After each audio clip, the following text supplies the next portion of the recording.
Yes. Oh, yeah, that's very pretty. Festive tonight, isn't it? Wow. Winter Wonderland. Looks nice. Bing Crosby and White Christmas. All right. All right. Bah humbug. It's going away. That's awful, isn't it? Yes. That's not nice. Well, it is what it is. Yes, it is, BJ. Yes. Oh, I think I've said that so much lately. There you go. Sorry. Oh, come on.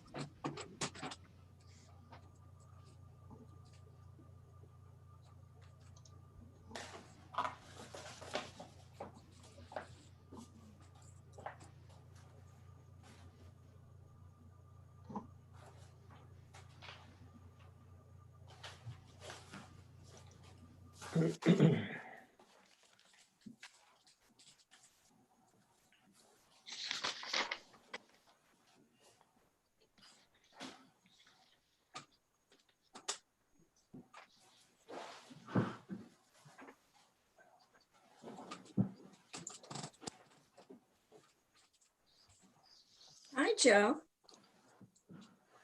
Hey, BJ.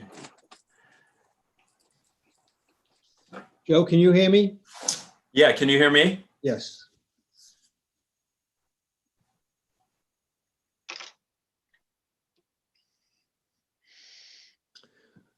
Well, by my clock, we have 2 minutes to go.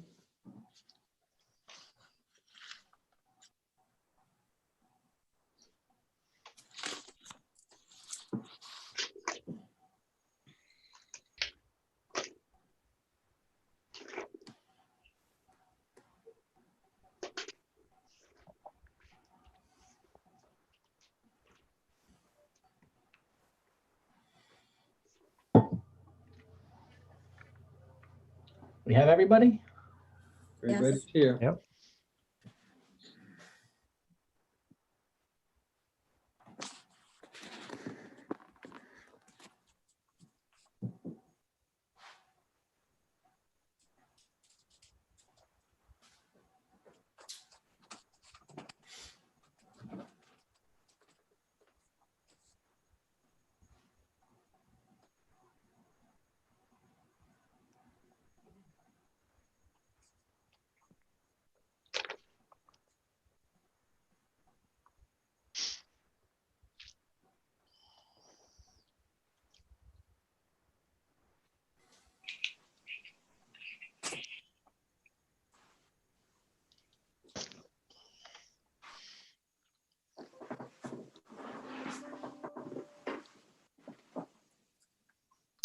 I now have 6 o'clock, so I will call this meeting to order. Good evening, everyone. This is a regular meeting of the Planning Board, the regular December 9th meeting. And since it is being conducted on Zoom, we will start with a roll call of the board members. Mr. Pyrick, Here. Mr. Chumo, Here. Mrs. Owen, Here. Mr. Weber, Present. Mr. Fenton, Here. Mr. Nash, Present. and I am here. As in all of our Zoom meetings, if you wish to speak, please raise your hand so that I can see it. If you are making a motion or seconding a motion, please identify yourself. All votes will be taken by roll call voice vote. First item on the agenda are the approval of the minutes of November 18th, of the November 18th regular meeting, special meetings of November 16th and December 1st. We did not receive the December 1st meeting, so they will be continued to our January 13th meeting. Motion to approve with the continuance for the December Second. 1st to the next meeting. Let's take them one at a time, please. Let's Okay. start with the minutes of the regular meeting of November 18th. Motion to Move approve. To approve. Who made the motion to approve? Bill, Bill and BJ seconded. correct. Is there any discussion, comments, amendments? All those in favor say aye. I'm sorry. Aye. Oh, never mind. Oops. Mr. Pyrick, Aye. Oh, gosh. Mr. Chumo, Aye. Mrs. Owen, Aye. Mr. Weber, Aye. Mr. Fenton, Aye. Mr. Nash, Aye. and I vote aye. Those minutes are approved. I have a motion to approve the minutes of the special meeting of November 16th. So So moved, Bill moved. Nash. Second, BJ. Thank you. Is there any discussion or amendments? Mm-mm. Mr. Pyrick, Aye. Mr. Chumo, Aye. Mrs. Owen, Aye. Mr. Weber, Aye. Mr. Fenton, Aye. Mr. Nash, Aye. and I vote aye. Those minutes are approved. Do we need a motion to continue the other minutes? No, that's fine. I'll just put them on the. Yeah, next okay. agenda. Next item are continuances. We will be continuing 3 items tonight. Items 4. Correspondence, Paul, excuse me. You got correspondence next on the item? Thank you. No worries. Next item on the agenda is item 2, correspondence. A letter to the planning board from S. Joshua Mactaz dated November 28, 2020, regarding the Sullivan subdivision application. And Motion to Mr. Chairman, if I might, you've also received 2 additional correspondence regarding the same application, if you want to receive them at the same time. Hold on one second. We did, Ron? They weren't in our packet though, were they? Were they? Oh, emailed? these came in afterwards, so I forwarded those to you via email. So there's one letter dated December 3rd from Mr. Sullivan and an email Yeah, I got that. dated yesterday from Ann Higby. Motion to Could you read those for the record, Ron? I don't have them in front of me. Sure, it's, the first one was a letter dated December 6th, 2020 Mhm. from James Sullivan, who is the applicant on his application. So you received that letter, and then yesterday, December 8th, 2020, you received, or I forwarded to you an email I received from Ann Higby of 75 Bailey Avenue. Motion to receive. We have a Second. motion to receive these 3 items of correspondence. Motion made by Bill. Is there a second? Yes, second. BJ seconded the motion. Is there any discussion? Yes. Go ahead, Art. I have to say, I do know the roads, I think, here pretty well. And when I see stories about cut-throughs to the beach using Bailey Avenue, I am absolutely, it's got to be fake news. I can't ever think of a way I would go to one of the beaches down Bailey Avenue, shortcut. So I just offer that as maybe some kind of a reality check on some of the correspondence we're getting. Any other comments? No. Mr. Pyrick, Aye. Mr. Chumo, Aye. Mrs. Owen, Aye. Mr. Weber, Aye. Mr. Fenton, Aye. Mr. Nash. Aye. I vote aye. All 3 items of correspondence are received. Next item on the agenda are continuances. We have 3 items that will be continued, items 4A, 4B, and 4C. And I will also tell you that I'm going to move item 5A to right after 4D, so that we can deal with the applications as soon as possible. Item 4A, a public hearing. Application of Jack Gullison for development plan review, including requests for waivers from certain design standards of the Middletown rules and regulations regarding the subdivision and development of land, section 521, for construction of a new commercial building to include an 18-room hotel with a restaurant and associated site work located on property identified as 59 Aquidneck Avenue, Assessors Plat 115 SE, Lot 169. Is there anyone here to speak, Ron? Jay Lynch is here. I don't know if he wishes to say anything on this. Yes, Mr. Chairman, this is Jay Lynch. We filed recently, I think last month, filed an amended application to the zoning board. That's going to be re-advertised. So I think it's going to be referred out, and we're going to have to go to the TRC on that. So hopefully we'll be ready to get in front of you next month, the January meeting. And so you are requesting a continuance to the next Yes, please. meeting?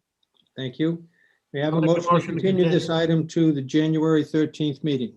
I make the motion. Thank you, Art. Second. Seconded by BJ. Any discussion? Mr. Pirek, Aye. Mr. Chumo, Aye. Mrs. Owen, Aye. Mr. Weber, Aye. Mr. Fenton, Aye. Mr. Nash, Aye. and I vote aye. Item 4A is continued. The next item is item 4B, public hearing, request of James Paradise, owner of property at 170 Aquidneck Avenue, plat 115 SE, lots 145, 146, 147, for waiver of development plan review pursuant to section 908 of the Middletown Rules and Regulations regarding the subdivision and development of land. May I have a motion to continue this to the January 13th meeting? So moved. BJ made the motion, Second. seconded by Bill. Any discussion? Mr. Pirek, Aye. Mr. Chumo, Aye. Mrs. Owen, Aye. Mr. Weber, Aye. Mr. Fenton, Aye. Mr. Nash, Aye. and I vote aye. Item 4B is continued. The next item is 4C, application of GD Middletown West Main LLC for development plan review, including request for waiver from certain design standards of the Middletown Rules and Regulations regarding the subdivision and development of land, section 521, and recommendation to the Zoning Board of Review regarding special use permit application for development in Zone 1 of the Watershed Protection District to allow construction of a ground-mounted solar photovoltaic installation on a property located at 1747 West Main Road, plat 111, lot 9A. Mr. Chairman, Jay Lynch on behalf of the applicant. We're Yes, going to need Jay. to continue that to the January meeting. The landowner and the town are still trying to resolve easement issues, so we're held up until those matters are resolved. Thank you. We have a motion to continue item 4C to the January 13th meeting. So moved. Second. Motion by John, seconded by Art. Thank you. Is there any discussion? No. Mr. Pirek, Aye. Mr. Chumo, Aye. Mrs. Owen, Aye. Mr. Weber, Aye. Mr. Fenton, Aye. Mr. Nash, Aye. and I vote aye. Item 4C, continue to the next meeting.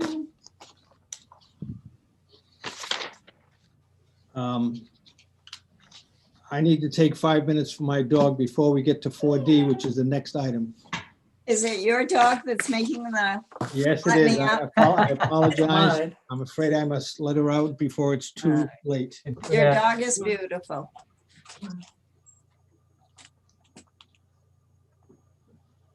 We're going to be in a recess, Ron. Yes, I believe we are in a recess.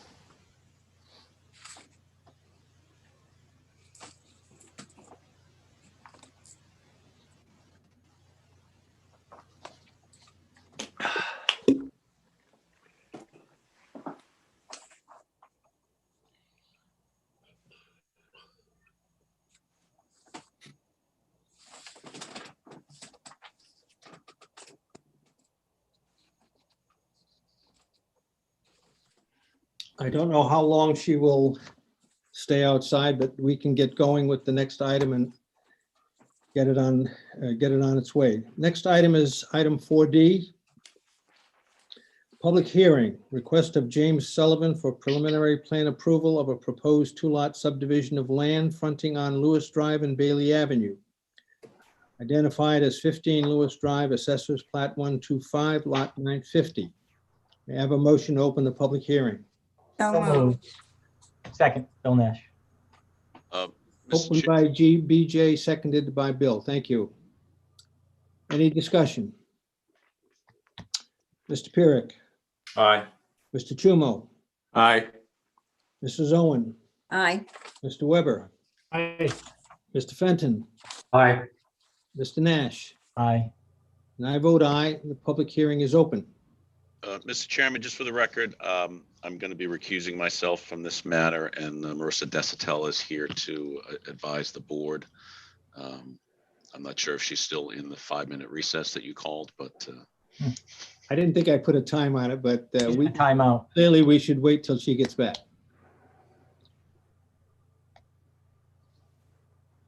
With a little luck, my dog will be ready to come in by then too.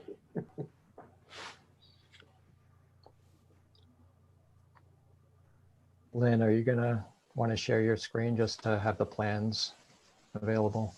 Sure, I'm available to do that. I can. You want me to do that now? Yeah, let me just make sure you can. Yep. If you you should do, be will able- I be able to tell when Marissa is back? I can let you know. Okay, all right. There she is. Sorry about that. I had the same issue with my dog. Okay, I back. understand.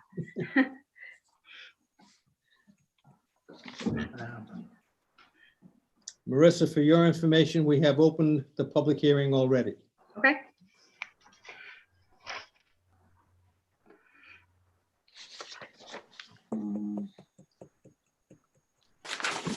So who is here to speak for item 4D? Mr. Sullivan and Lynn Small, the engineer, are both available.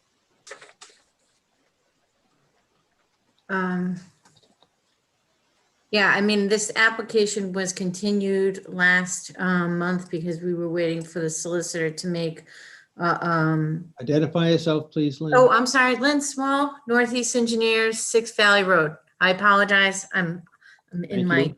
kitchen, so it's weird. Last month, we presented the project to the board and people who attended the meeting. And we were continued so that the solicitor could make a conclusion regarding an objection from a neighbor or interested party regarding the frontage for this particular lot. My office created the subdivision plan using this portion of Bailey Avenue, which was created as part of the Saltwood Farm subdivision. So it's our opinion that at least that portion of the road is considered public, as we have other properties that are fronting on it, including those that were created as part of the Saltwood Farm subdivision. The remaining portion of the Bailey Ave that was under consideration when we had this project previously before you as a 3-lot subdivision doesn't matter. It can be public or private for the purposes of this project that we have in front of you tonight, because we're only using the portion of Bailey Ave that was recorded as part of the Saltwood Farm subdivision. So we felt that makes it a public roadway, and we just needed to wait for the solicitor to rule on that, which gets rid of that objection that we had. I can zoom in a little bit more. It's kind of hard to read, but we do provide the frontage that's required, 155 feet here. And that's just to this portion. And this is where that road turns and would go into Saltwood Farm Road or whatever it's named. I'll be right back.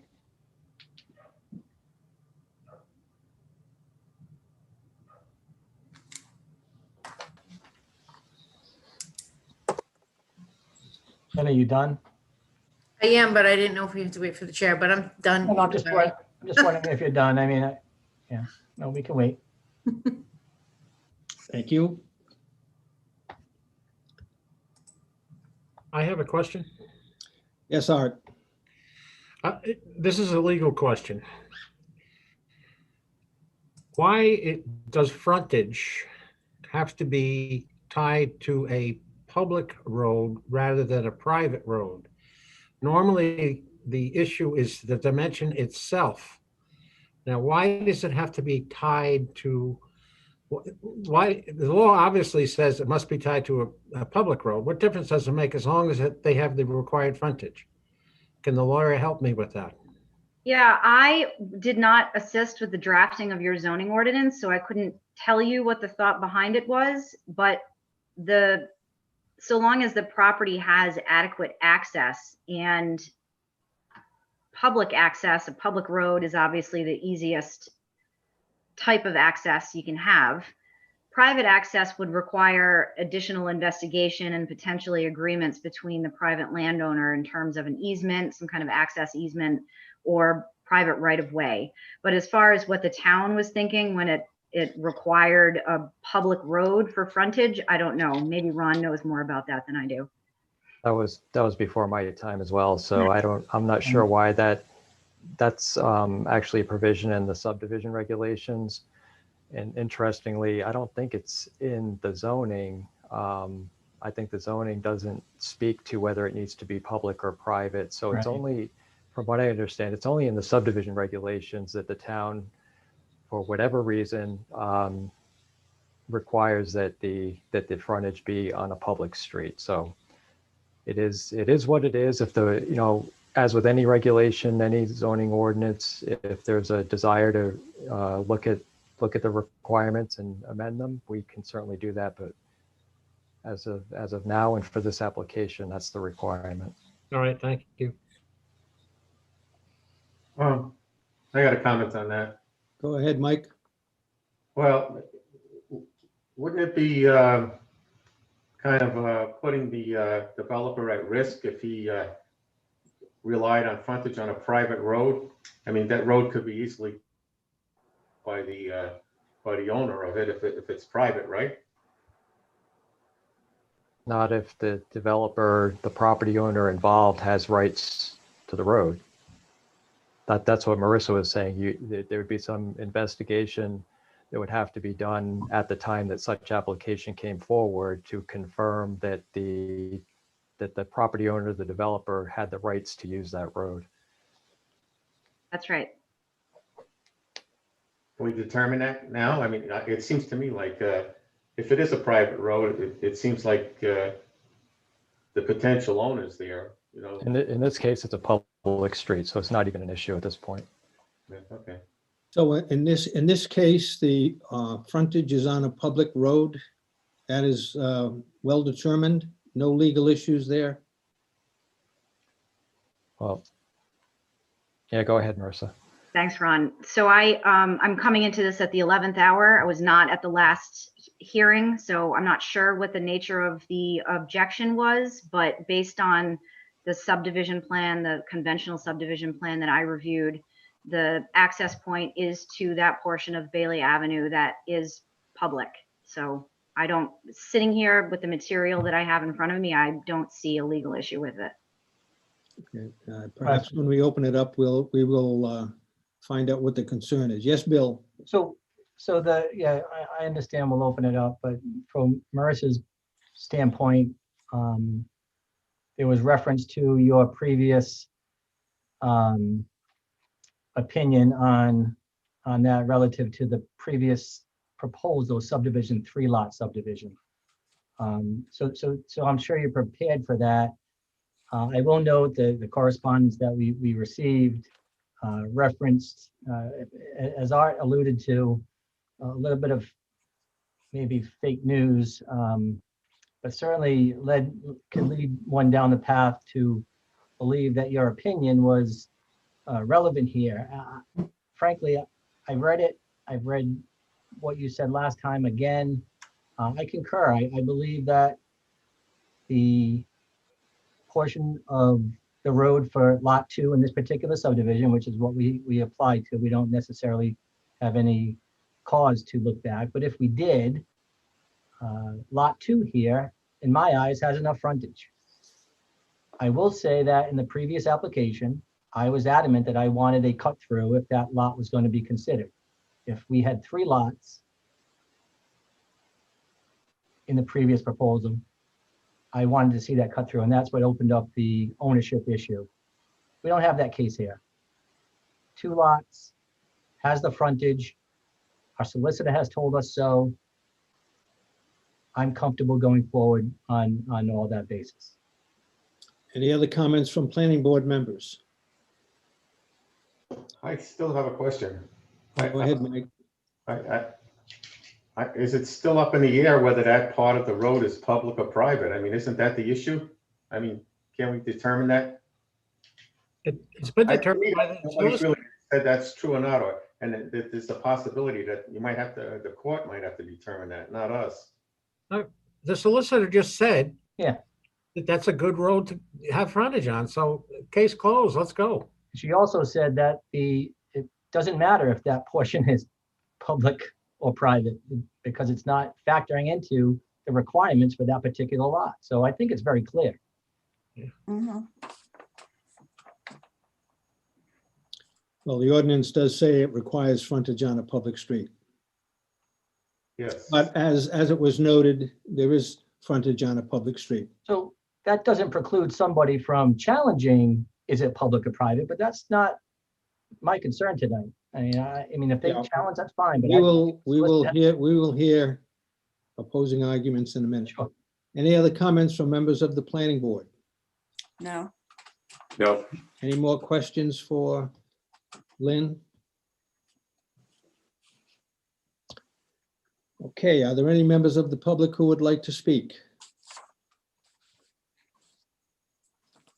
All right, first one up is Peter Gallipo, so I'll let him speak. Thank you. Mr. Gallipo. Good evening, Mr. Chairman. Peter Gallipo, members of the board as well and staff. Peter Gallipo, 15 Satchwitz Drive, also known as now as 135 Bailey Avenue. First, I have to apologize that I had technical difficulties at the last meeting and I was unable to tune in and ask my questions. So my apologies for that. So I own the land to the south of this property and on the other side of Bailey Avenue. And as you all may probably know, I'm developing my property. And the property in question, the subject of this application, has been through maybe at least 3 and possibly as many as 5 serial subdivisions to get to this point. And I don't think at any time was there an overall plan of development submitted. So at this point, I'm wondering whether there may be a further subdivision of Lot 2 in the future. And if so, it should be taken into account now. And if not, I'm wondering if the applicant would be agreeable to a condition of approval that Lot 2 not be further subdivided.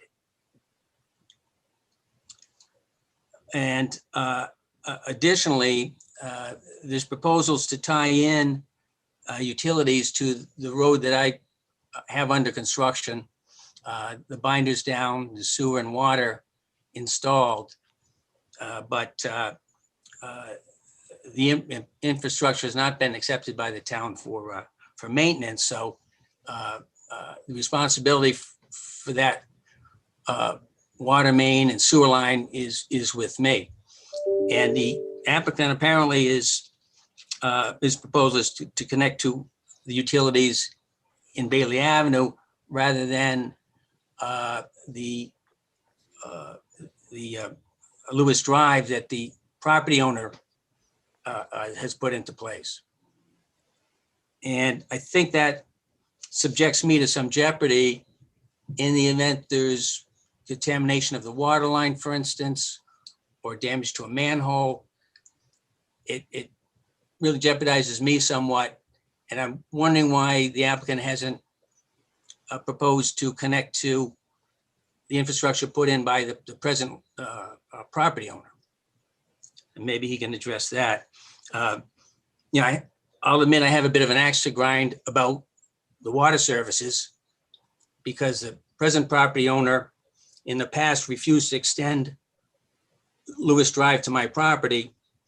And it was done really explicitly to inhibit the ability for me to develop my property.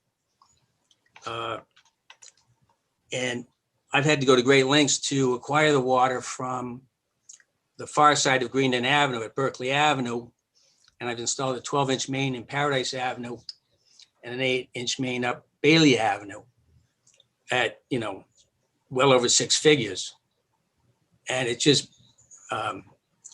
bothers me a bit that I'm now finding myself in a position to provide water service to that property owner.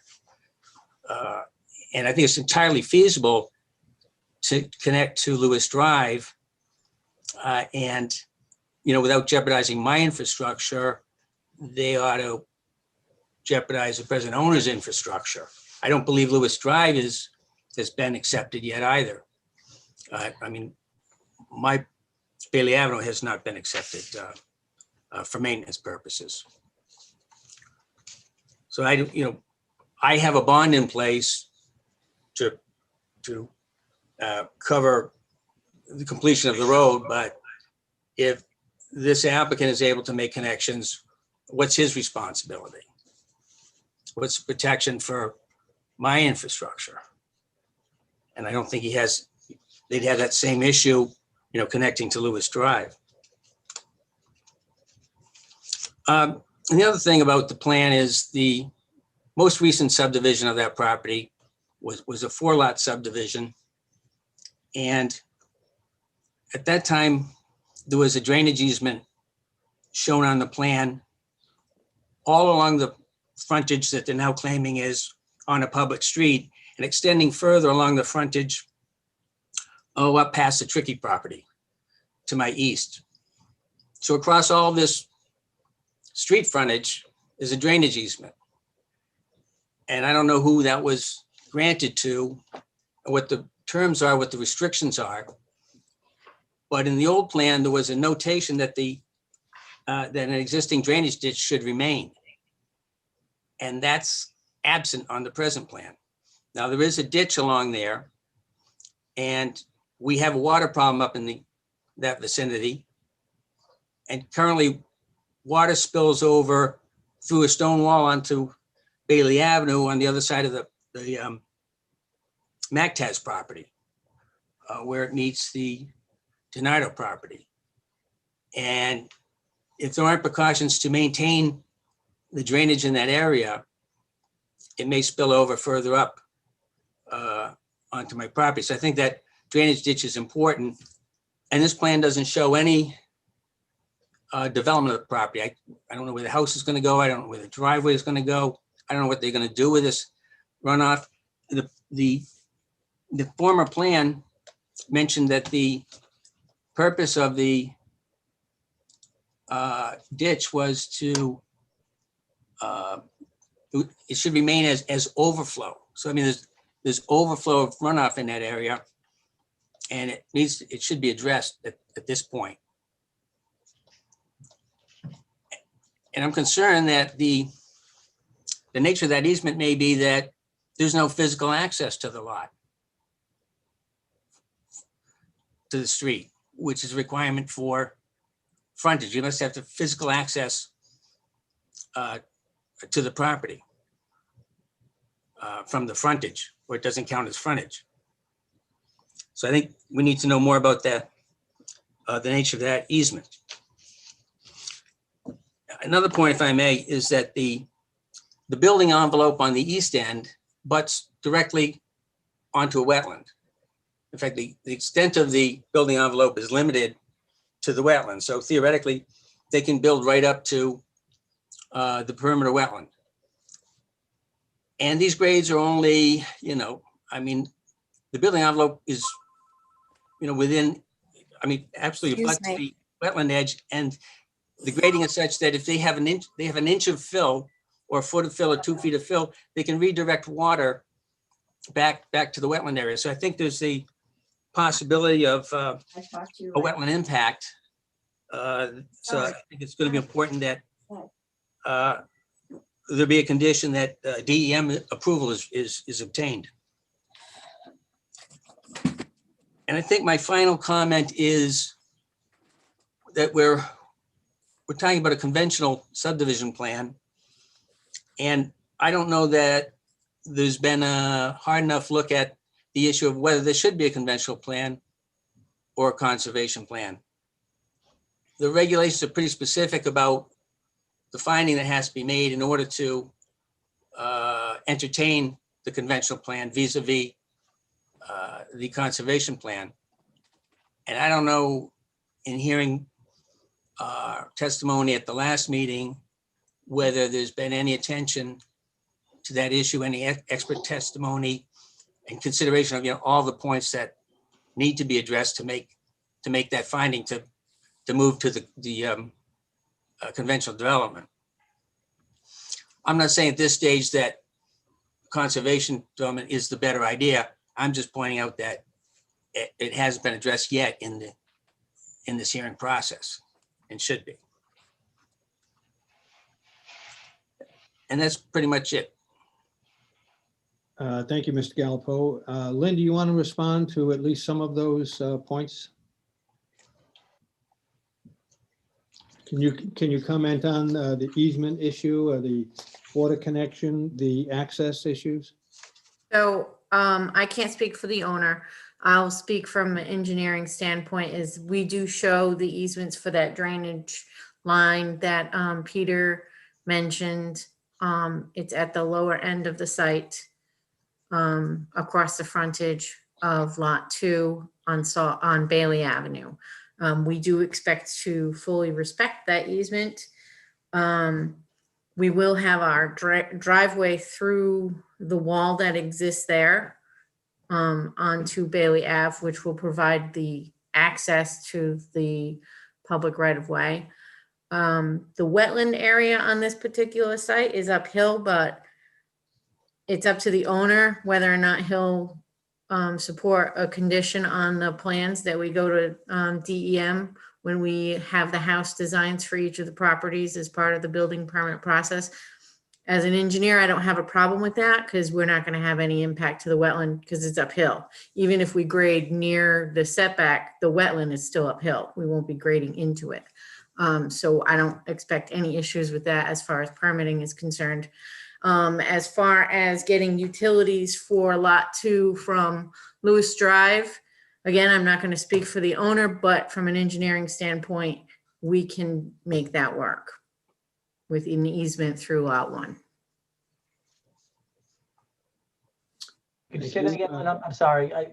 Could you repeat that last portion?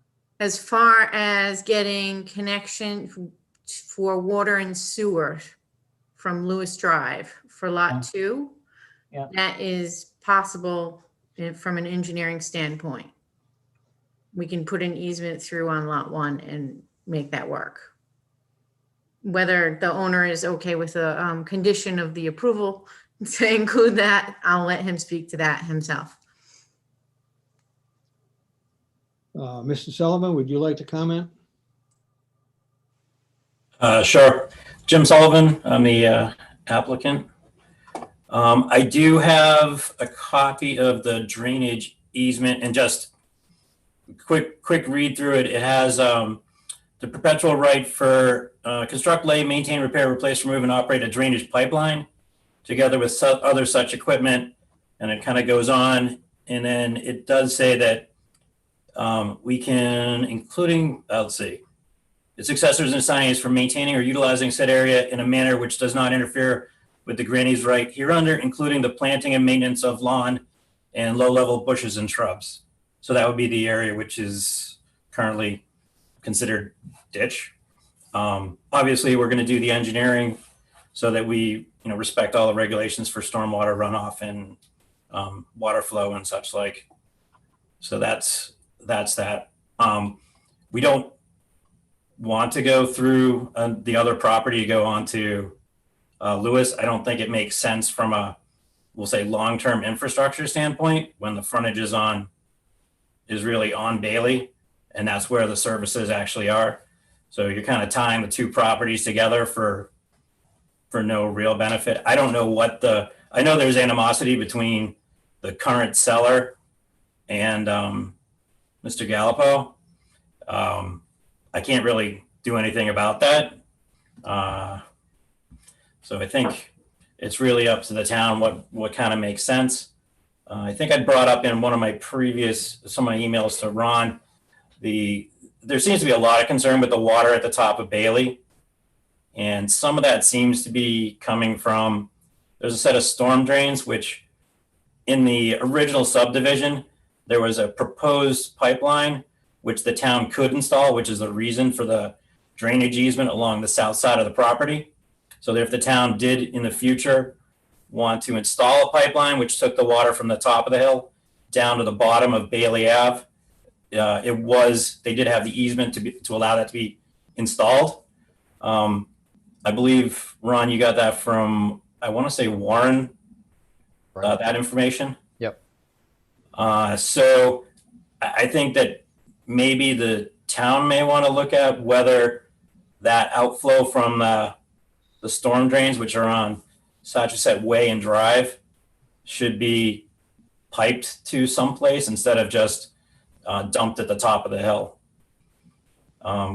Whether they go down the side of Bailey or down into the culverts or connect into the saltwater farms, because currently they're moving down what would be the new saltwater road and then cutting across and then ending up in one of the retention ponds, making their way overground. And I can submit a satellite picture, which happened to be taken at the right time to show the water flow. So, Ron, I have a question for you. Since the applicant is showing only lots, why is the request for preliminary plan approval rather than master plan approval? This is a minor subdivision, so We're looking only at the subdivision of the land? I'm not sure I'm following your question. No development is shown on these plans, just a subdivision of the lot. Is that Right. all we're considering? Right, that's all you ever consider in a subdivision. Oftentimes, an applicant will show conceptual locations for homes and driveways and such, but they're not required to do that. And in this case, the applicant has not indicated where on the lots the homes might be located, and he's not required to do that. Mhm. Mr. Sullivan, would you be willing to offer your comments on the condition not to further subdivide the lot? Is that something you can comment on? I can. I mean, I guess if we absolutely had to do it, we would do it, but I don't know why I don't think there's enough that you can actually subdivide when you consider the wetlands and where we're planning to put the house. We have no intention of subdividing, but I don't know what a future owner down the, 20, 30, 40 years, I have no idea what's going to happen down there. So I don't want to put a restriction on the property with no real reason. I mean, it seems like in order to subdivide that again, you have to get that road through there. And there's a lot of, we'll say, resistance in both the ground conditions and the will of the town. I also don't think that the house which we're planning to put in there is going to be really, they're not going to really want to do that. We're kind of scaling it for the size of the property and, the current market, which is another reason why we have the 3-lot subdivision as the conservation plan, is in order to be able to recover we'll say the investment of giving away 40% of the open space. You kind of have to build 3 houses instead of 2. So that's the reason that the plans don't show the same number of lots. I know that was a concern last time we had a meeting. Art and then Bill. I'm not comfortable with what I've heard here in the last 15 minutes. I'm not comfortable about solving or having the complete answers to Mr. Gallipo's concerns. And I think there's some uncertainty even from the applicant about some issues of engineering that need to be resolved. I would, in my opinion, at this point, recommend that this really needs to be reviewed by somebody that's equipped to make some decisions on either side for the applicant and Mr. Gallipo's concerns. And I think our consulting engineer needs to get involved in this before we vote on it. Well, we can engineer the solution, but we have to know what the lot structure is going to look like.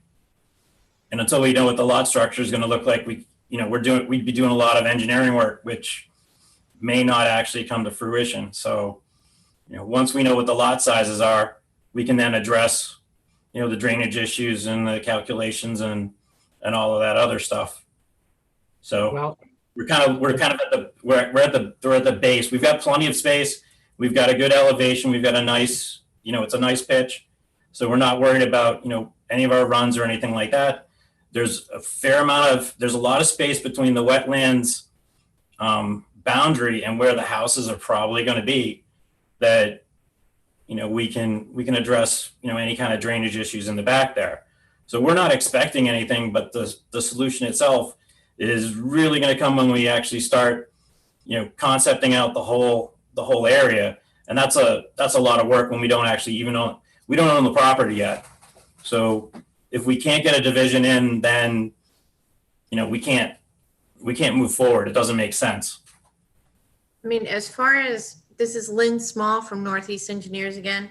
As far as doing the engineering for the single family homes that we're proposing, I want to make sure the board remembers that when we had the site walk, I know not everyone went, but that wetland area is very much uphill from all the development that will be on this property.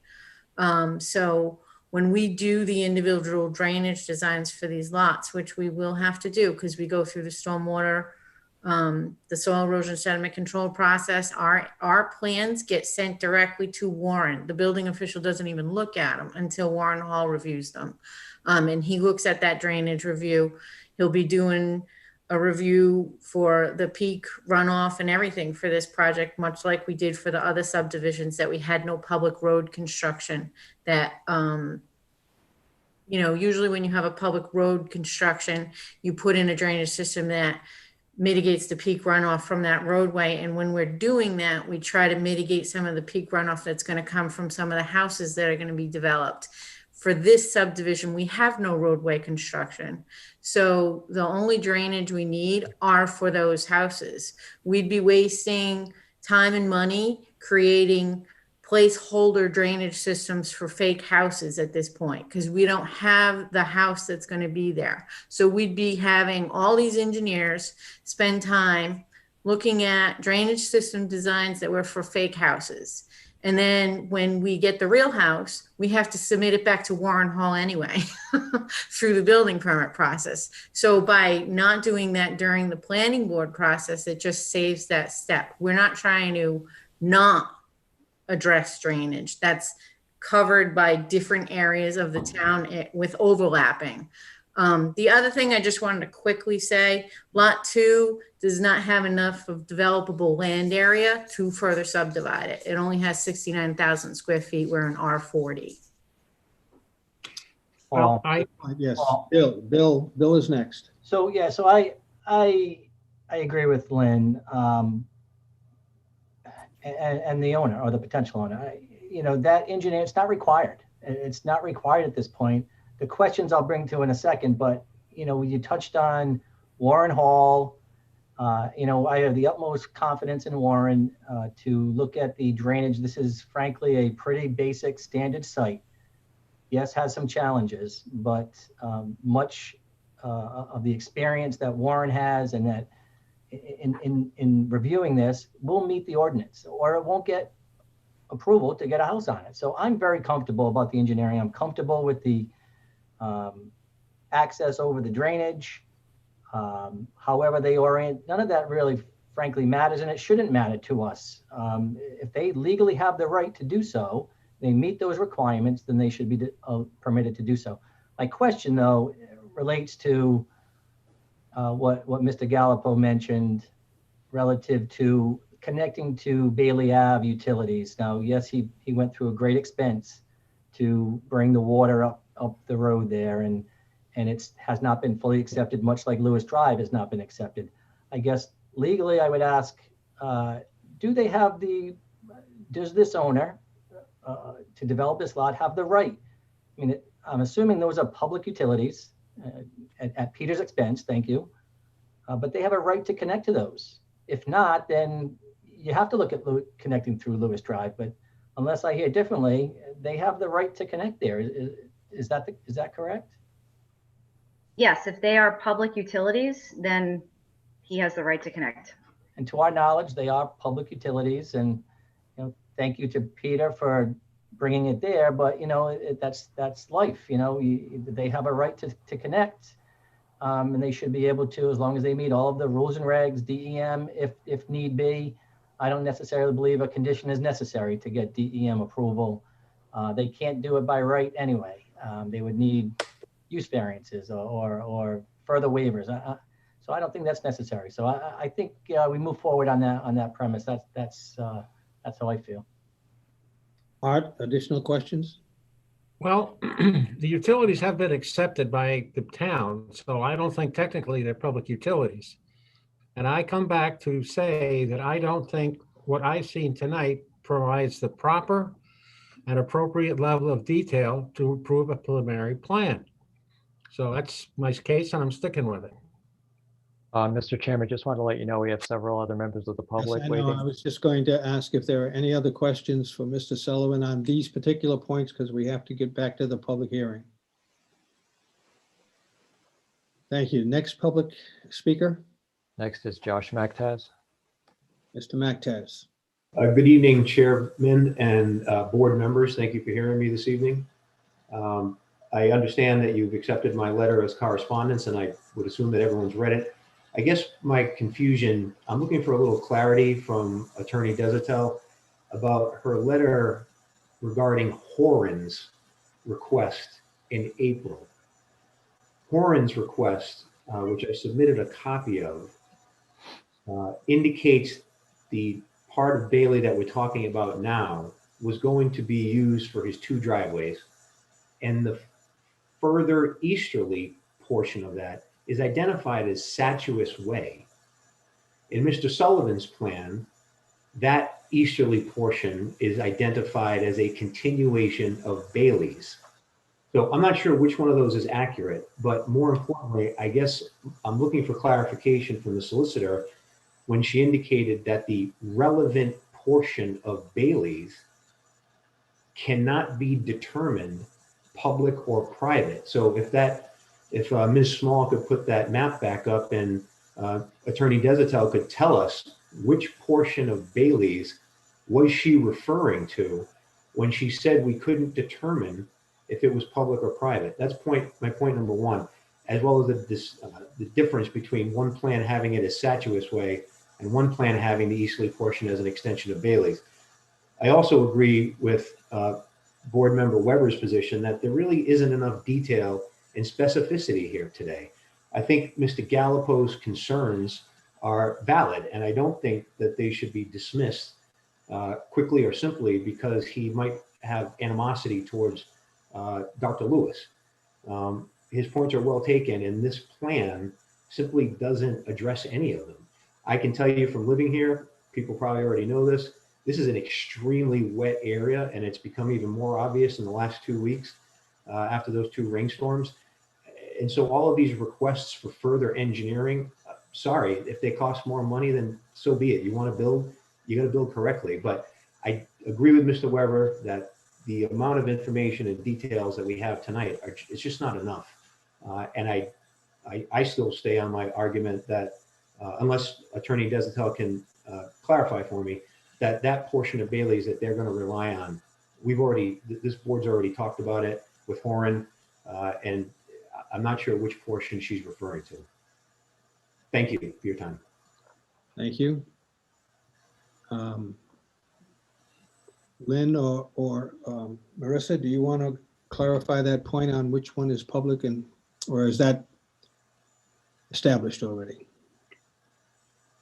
Established. No, I'm happy to speak on that. The portion, I've got the old set of Lewis Drive subdivision plans in front of me. I recognize that the board members likely do not, but the memo that Mr. Mactaz is referring to dealt with, again, this previous subdivision where there's a clear delineation of Bailey Avenue extending to the west that is or was considered by the Saltwood Farm subdivision. That section of Bailey Avenue, and it looks like it on the plan that I have, it's right at the middle of the existing conditions plan. That was never in question. That has always been a public right of way per the subdivision. Once the planning board and the town accepted that subdivision plan, it became public. The portion that was contested in the previous subdivision application is to the west. And on the site plan that I'm looking at, again, from the previous To the east. subdivision, Marissa is to the east. excuse me, to the east. Thank you, Ron. Yep. It's designated as Statuist Way. And that was the section of that street that was contested. So in terms of this application, the portion of Bailey Ave or Statuist Way, however it's designated, is not under consideration. So that's why we're not dealing with whether or not there's an issue of frontage with the current application. There is frontage, and it is on that uncontested public part of Bailey Avenue that was considered by the Saltwood Farm subdivision. Thank you. Any other comments from the board on this matter? Next public speaker. Next is Ann Higby. Ms. Higby, Mute. Can you hear me now? we can hear you. Okay. To the board members, I thank you for the opportunity to speak. I thank you for addressing the area of Bailey that at this point is not going to be opened, and I appreciate that. I am a little upset as a 40+ year resident on Bailey Avenue, 75 Bailey Avenue, that my concerns about people using it as a cut through is fake news. I felt a little disrespected, to be honest. I have seen numerous cars all summer long try to go up. They do stop, they ask for the beach. And I do believe it is a cut through potential from Green End and Paradise, because that intersection is becoming a little dangerous, especially during the summer months. And I do think people will be going to Third Beach, Peabody Beach, using Bailey Avenue as a cut through to avoid that intersection. Hence my comments. And I don't believe they're fake news, but true and honest concerns. And as a board, that kind of disappointed me when those comments were made. Anyway, I thank you very much. I hope that whatever is done with the property is done respectfully and keeping in mind for the citizens and the residents that have been there for a very long time. Thank you very much. You have already had a long time, so I'm going to sign off. Thank you. Thank you. Thank you. Next public speaker. Next is Bryant Bennett. Hi, how are you? Thank you so much for letting me speak this evening. I recently, Can you identify yourself, please? I'm sorry, I'm Brenna Bennett, And your address? 92 Paradise Ave. I recently bought the house. It's on the corner of Bailey and Paradise at the very bottom of the hill.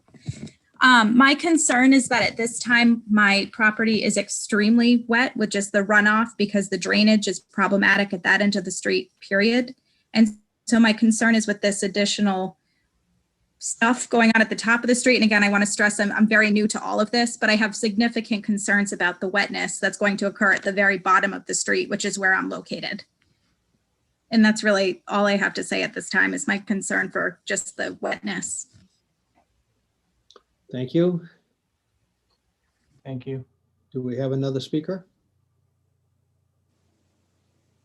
Well, we have Peter Gallipo again, and then another speaker, Sam Howell. Would you like to hear from, well, Sam lowered his hand, so I guess we'll go to Peter. He's back up again.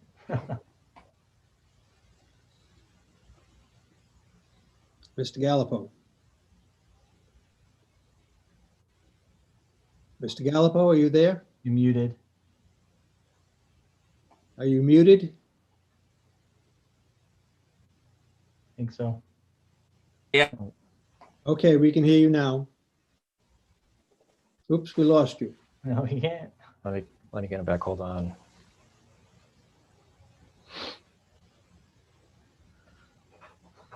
I hit the wrong button. Okay. Mr. Gallipo, are you there? Yes, I'm here. Can you hear me? Okay, the floor is yours. My apologies once again.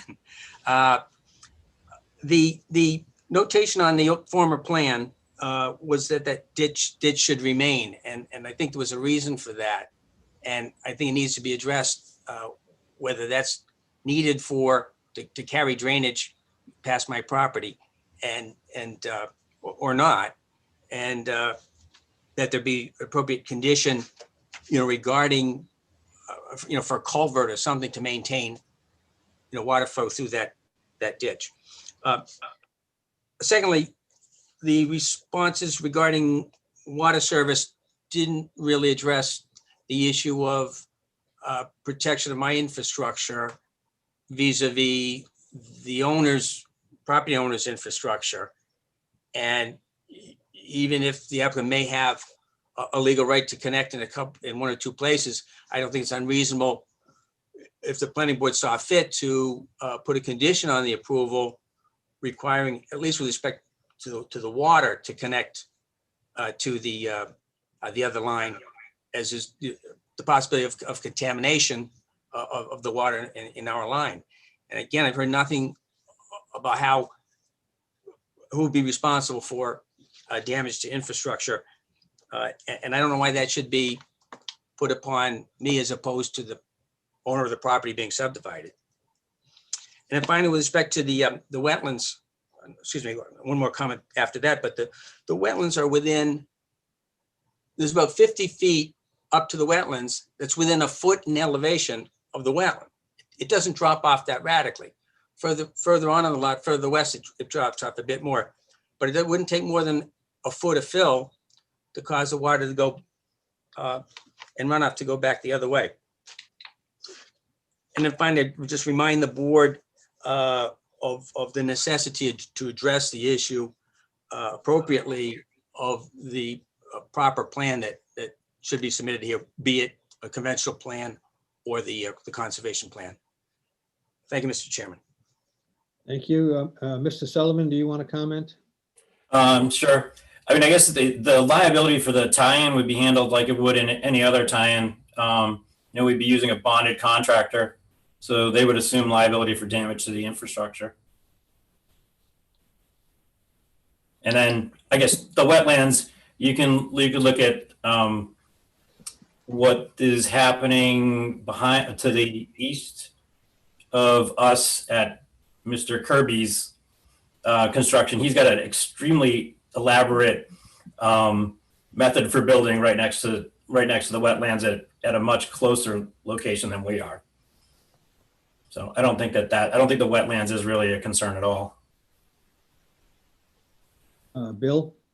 Yeah, sure. I just wanted to make note, we haven't touched on it yet, but the TRC has reviewed this and they're recommending approval with several conditions. One of the conditions is the drainage maintenance easement relative to lot 1 be addressed and reviewed and approved by the solicitor and the DPW director and then recorded.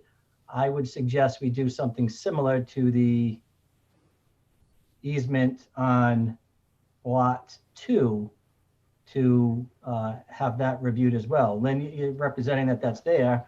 For whatever reason, I'm not sure why that wasn't discussed at TRC, but I think a condition similar to condition proposal number 2 in that memo would address that.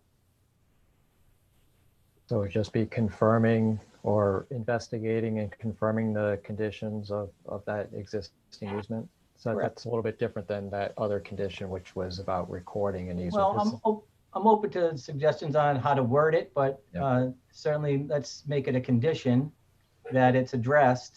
And we know it will be by the sedimentation control ordinance, but just to be sure, let's include it as part of a condition. And that can be prior to final approval. Correct. That doesn't need to be done now. One thing I'll just note, Peter referenced the required findings that the board must make, or a required finding relative to selecting the conventional plan over the conservation plan. And that's on the first page of my memo to the board. At the bottom, there's 4 items that the board needs to consider when it's considering selecting the conventional plan. So it requires that you find that one or more of those four is true before you make your final selection and vote. Assuming that you're going to proceed towards an approval at some point, you would ensure that you're citing at least one of those items, in addition to the 5 standard required findings of fact. There's one more person that wishes to speak. Mr. Sullivan wishes to comment. Let's hear his comment first. Yeah, I just wanted to give you the background on the recording of the drainage easement for Lot 1 was an easement around an existing catch basin that just wasn't recorded in the previous filings. So they just wanted to make sure that that was done. And Ron, I believe that the Lewises took care of recording that, correct? Yeah, I was just going to mention that it was well on its way to happening. We would just want to confirm. We'll for the sake, if we get to a vote tonight, for the sake of ensuring that's done, we'll leave the condition on there. We can just confirm that that was in fact recorded. And the drainage easement on the second side is recorded, and I do have let's see, it's book 1137, page 213. And again, that can be a condition that we just take a look at that prior to final approval and ensure that everything that's being proposed is consistent with that easement. Other comments on this point? So we have Sam Another Howell. Speaker, Yep, Sam Howell would like to speak.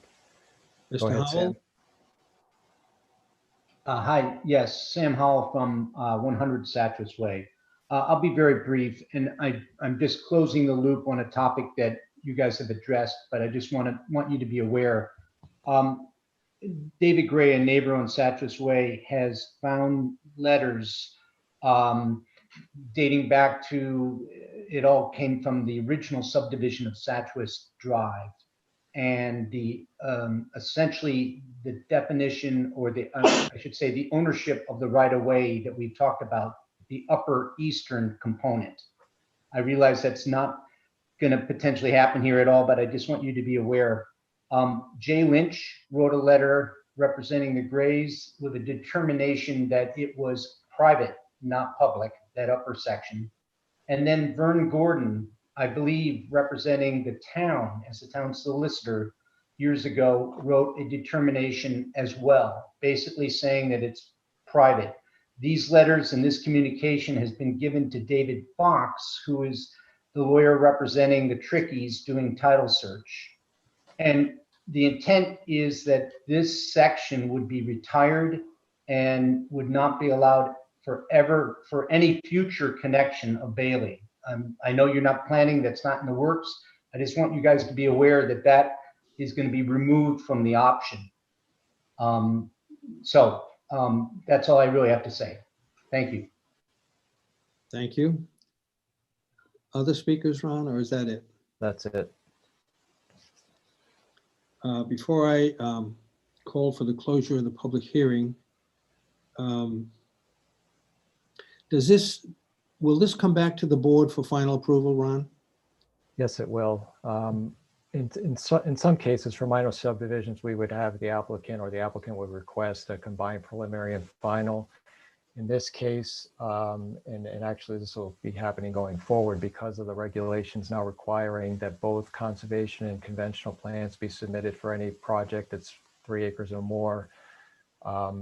The applicant has to first be granted preliminary approval based on whichever plan the board asks him to go forward with, and then he would come back with that, whichever plan it is, for final approval.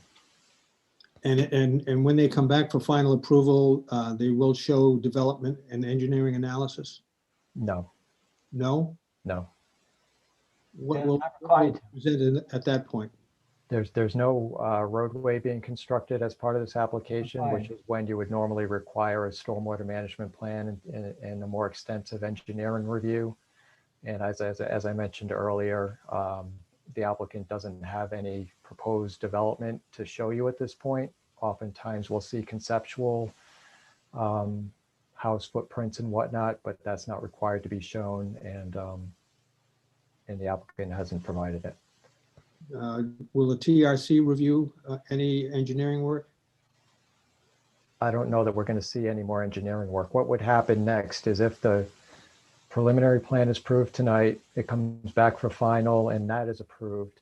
At the time that building permits are requested for the individual lots, they would go through the engineering department as well as the building inspector's department to confirm conformance with the town's stormwater management ordinance and construction site erosion control ordinance. It would be handled just as if someone were coming in for a building permit on a lot that's been in existence for years. They have to go through that same process. But again, because there's no new roadway being proposed in this case, there's no requirement for the applicant to submit engineering. The drainage is addressed, at the building permit stage. Thank you. Any other public speakers, Ron? No. Paul, you want to just ask if they want to summarize, because when we close it out, then obviously they can't be part of our discussion. We've heard the discussion. May I have a motion to close the public hearing? So moved. Second, Have a second. Art, did you second? yes. Any discussion? Mr. Pyrick, Aye. Mr. Chumo, Aye. Mrs. Owen, Aye. Mr. Weber, No, Mr. Fenton, Aye. Mr. Nash. Opposed. I vote aye. Motion passes. Public hearing is closed. May I have a motion for the favorable action on the preliminary plan approval? I'll make the motion. And this would be subject to, again, making a finding relative to the selection of the conventional plan, assuming that that's what you're going to do. They requested the conventional, so Right. that's what we have to act on. Well, no, you have the option of selecting either plan. If you wish to select the conventional plan, you have to make a finding. So again, refer to the first page of the memo I provided at the bottom. You have to indicate that one of those 4 items is a reason for selecting the conventional plan over the conservation option. From my perspective, number 3 applies. Fine, so I'll move that we approve this plan as a conventional subdivision, and it's in conformance with item 3, meets that requirement. Item 3 on Ron's memo dated December 1st. With and that they've also met the required findings as indicated in the same memo with the same conditions as noted on this memo, 1, 2, and 3. And we're going to add item number 4, Ron, a 4th condition. That's my recommendation, right, relative to compliance with the ordinance. As discussed. Isn't there another condition on the easement on lot 2? That was a suggested 5th condition, would be to investigate the condition of the existing easement on lot 2 and ensuring that the plan is in conformance with that easement. Yes, so 5 conditions. Right, Ron, 5 conditions? Right, yep. The 3 that are on the memo and 2 additional we just discussed there. It's actually Right. 4 on the memo and then the 5th, yep. All right, so I move approval on that motion. Do I have a second? Second. Seconded by BJ. Is there any discussion? We're voting on which plan on this vote, correct? Conservation. Conventional plan. Conventional. Any discussion? Mr. Pyrick, Aye. Mr. Chumo, Aye. Mrs. Owen, Aye. Mr. Weber, Aye. Mr. Fenton, Aye. Mr. Nash, Aye. and I vote aye. Motion passes.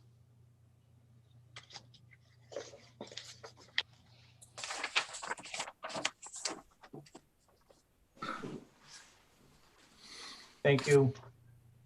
Oh, I'd like to thank you all. thank you. Thank you and good luck. Don't go anywhere, Lynn, you're up next. Okay. Well, we have to vote on the conventional plan, the plan itself, correct? You just voted on it. We did. We just voted. The motion was for all of it, Ron.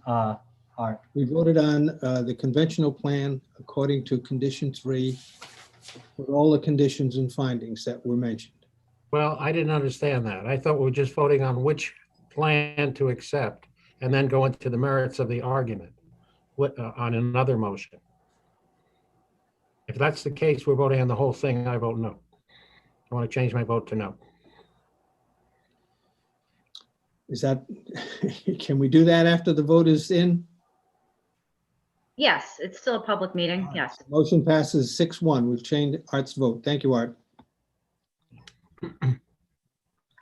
The next item on the agenda is item 5A. Application of Wiley LLC, care of Ellery Yahia, for final plan approval of a 3-lot subdivision of land.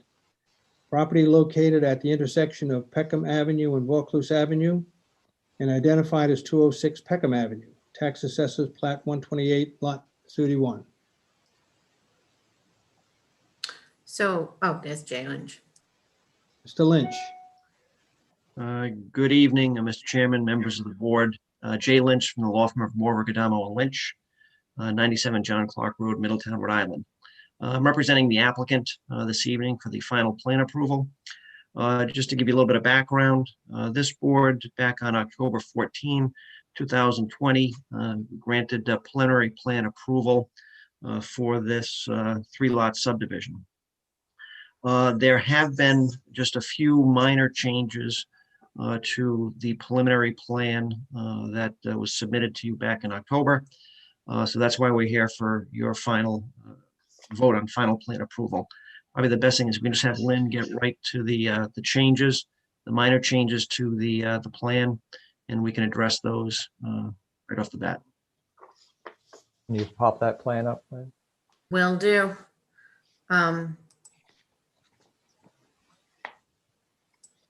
15. Okay. Good evening, Lynn Small, Northeast Engineers, 6 Valley Road. This is the subdivision that we looked at a few months for preliminary plan approval. Part of that preliminary plan approval, that's a tongue twister. There were a couple of conditions, I apologize. We had some stepping stones included on the grass pathway that was going to be maintained adjacent to the shared driveway. We took those off the plan. We also had those taken off the landscape plan. So this will be just a well-maintained grassed 10-foot wide path for pedestrians that'll be kept open so that they can walk and re-walk. The other thing, there was a request that we eliminate the discharges that we had coming out of the drainage system and put overflows at the roof leaders. We've looked into that. We agreed to do that if we could do that. When we looked at what that would do to the stormwater runoff for the site, when we took off this controlled metered outfall, which forces all the stormwater through one outlet and made them through 4-inch roof leaders at all the corners of the house, we ended up with an increase in peak runoff from the project. So we didn't follow that condition. What we did was we pulled those outlet structures in so that instead of being way down here, Lynn, we can't see, at least I can't see my cursor. Can everybody see the plan? I can't see it. I know it's not as clear as it is on that huge screen we have at the at the town hall, but it is kind of hard. Can you see it better now? Can't see it at all. You can see it at all. Can the other members see the plan? I can see it. I can see it. I can see it. I can see it. So for this lot, I'll just try to make it a little bit easier. I know some of the line types come out pretty light.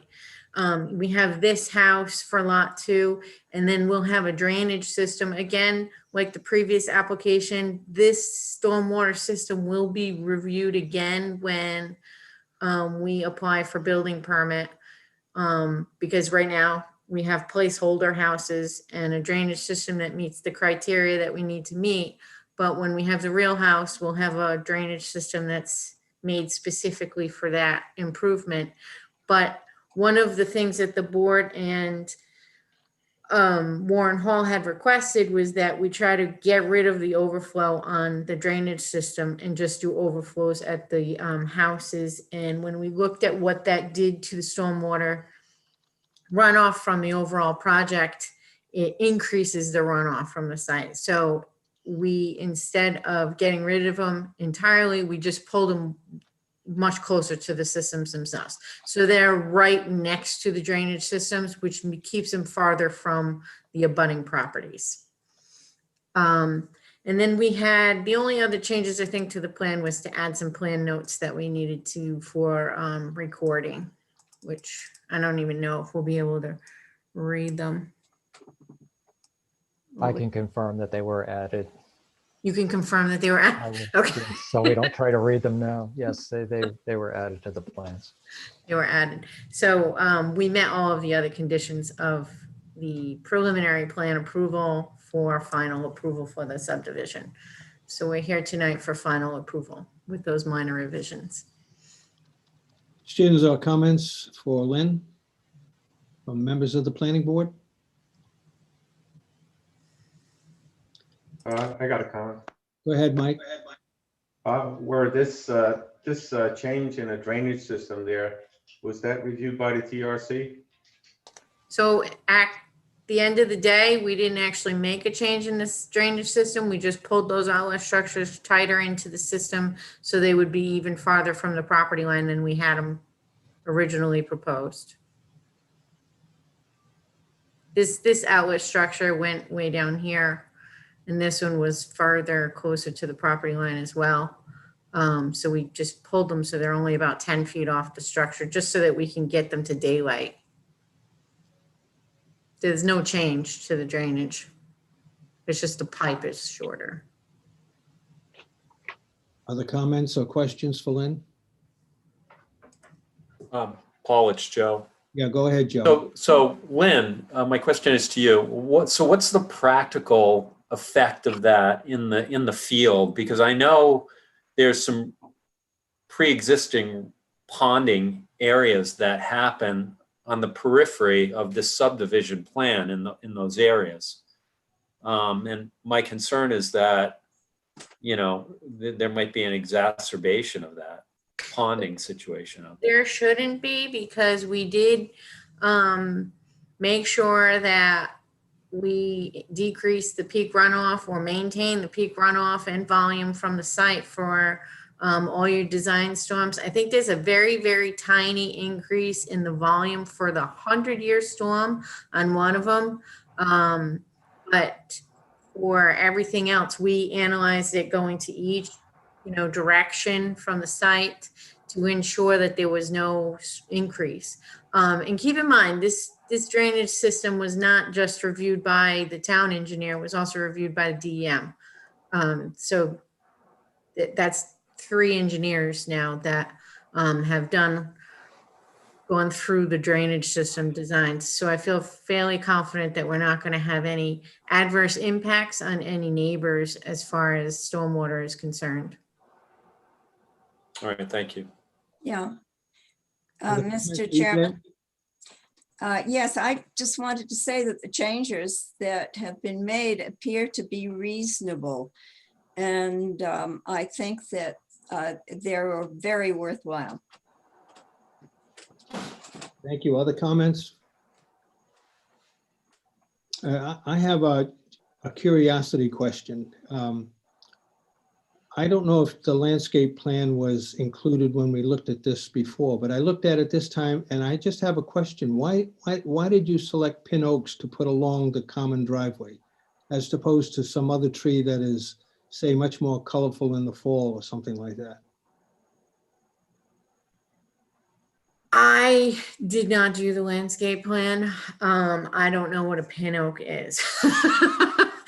It's not very attractive. They're ugly. I will just mention, I Mr. would, Chairman, that the tree commission did review this plan and had no concerns, if Yeah. that helps at all.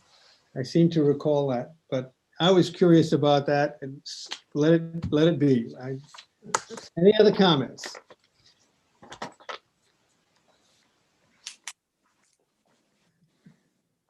May I have a motion for final plan approval of item 5A? So moved. And Second. there is one recommended condition of approval, and of course, the 5 required findings. Yes, The one condition of approval is being recommended is that prior to recording, all legal documents, including easement, shall be reviewed and approved by the town solicitor. With that, Yep. good. Jay, if you can get those to me, who please. made the motion? I will, Peter. Who So made the- moved. John made the motion. Second, Seconded. BJ. BJ seconded the motion. Is there any further discussion? Mr. Pyrick, Aye. Mr. Chumo, Aye. Mrs. Owen, Aye. Mr. Weber, Aye. Mr. Fenton, Aye. Mr. Nash, Aye. and I vote aye. Motion passes. Thank you. Thank you. Thank you very much. The next item on the agenda is item 4E. Review and provide recommendation to the town council on proposed amendments to section 400 definitions and section 725 of the Middletown zoning ordinance regarding ground-mounted solar photovoltaic installation, including design requirements for all arrays and specific provisions for arrays mounted on carports and canopies. Ron, would you like to introduce this? Yeah, and then I'll ask Rita if she wants to chime in too. But at the last meeting that we talked about this, there was a request or suggestion from the town solicitor, I believe, that we look at what other towns have done and are doing in relation to ground-mounted solar, because it is becoming such a big issue. So Rita did quite a bit of research into other towns in Rhode Island and maybe even outside of Rhode Island to look at sort of current practices and what folks are doing. So the draft that you have before you tonight includes some revisions that are based on research that Rita had done. And maybe Rita, if you want to just talk a little bit about what you found. Yep, sure. So I looked at a number of towns that have recently updated their solar ordinances. Carports continues to be an area that lots of towns are grappling with, and the state is also looking at updating some guidance that they're putting out as well. So the revisions that you have before you are trying to deal with, as Ron noted, just the prevalence of ground-mounted solar taking off around Rhode Island to begin with, but then also dealing with carports as a separate issue. So what the draft does is define a threshold of 1,000 square feet to divide any ground-mounted solar into 2 categories, either a small scale or a large scale. And if it's considered a large scale, it then triggers development plan review and all the review that entails, and going through the technical review committee process and then coming to the planning board. And if it's under that threshold, it would just be subject to a special use permit and would not come before the planning board through development plan review. And then the draft also outlines some additional setback requirements, dimensional requirements, height requirements, and allows some uses in residential zones that would be up for discussion further. This is sort of a first stab since the planning board has not had any discussion about this. I put some placeholders in with some questions in the margins that if the board decides to move forward with this, we could discuss further. And then there are additional landscaping, site design, and soil preservation standards put in there as well. Questions for Rita? You want to go through each of the items in the margin like you just mentioned, one by one, Rita, just to so we're all clear on it? Sure. Do you want to take some time to review it now? I mean, I'm fine with it. It's up to the rest of the board though. John, Paul? Fine. People have questions. Let's find out if they have any questions first, rather than go through it. If people have read it and they're comfortable, we're okay. Any questions? Or if the board needs more time to review it, we can certainly give you guys, a couple of weeks and look at it. Also, I don't know that Peter has had a chance to look at this draft, so it might be an opportunity for him as well to kind of scrub it before we have eventually what we would expect the action to be would be for the planning board to schedule a public workshop. We've talked about this, that there's likely going to be a lot of public interest in this, so we would want to have a public workshop. We probably aren't in a position to say we're going to go ahead and schedule that tonight, but maybe allow members an opportunity to review the draft, allow Peter time to review the draft, and maybe come back at the next meeting. And if there are questions remaining at that point, we can address them and then ask the staff to schedule the public workshop.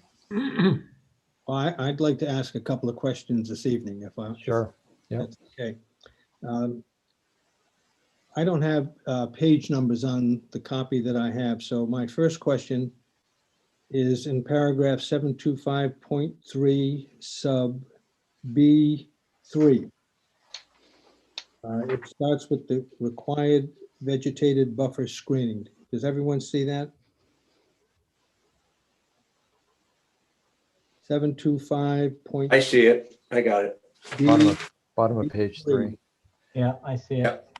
Got it. The question is, it talks about requirements of this section as determined by the zoning official. And I'm wondering if we shouldn't make that zoning official or tree warden, since we've already said the tree warden could, act on behalf of the zoning official for landscaping issues. That makes sense to me. So if we could make that change. My second question is earlier, paragraph 725.2 C, where it talks about lot coverage. And here it says, a lot coverage, a ground-mounted solar energy system shall not be subject to the maximum percentage. Is that what you meant to say, that it's not required?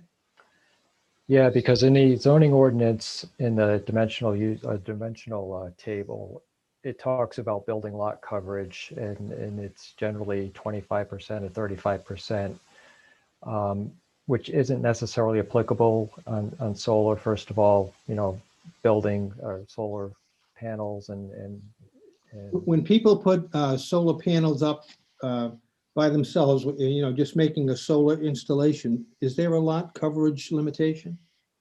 Well, no, that's the problem, is we don't have anything in the ordinance right now. But it's arguable, once again, depending upon the type of installation, that it could be considered to be lot coverage.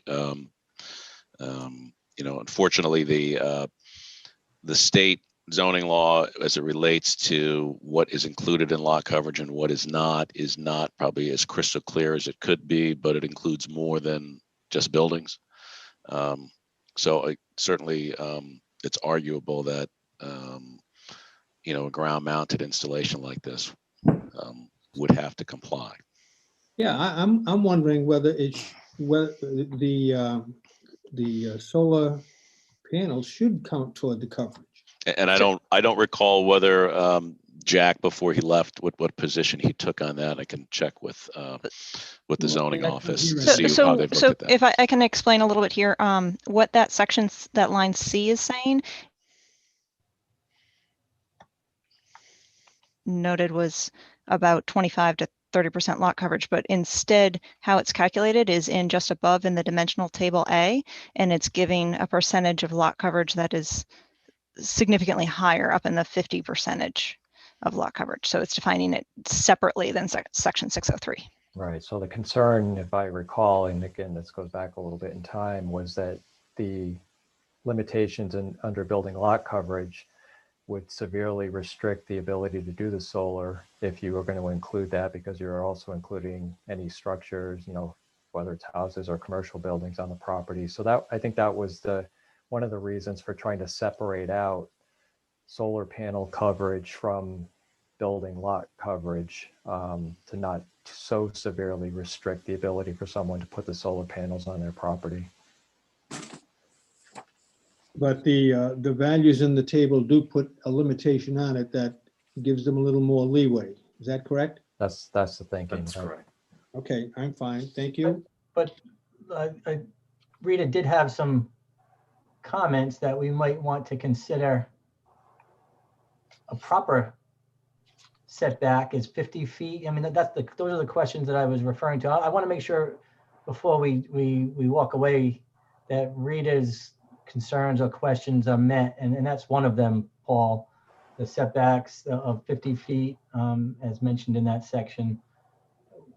Can you explain maybe a little more, Rita, or what?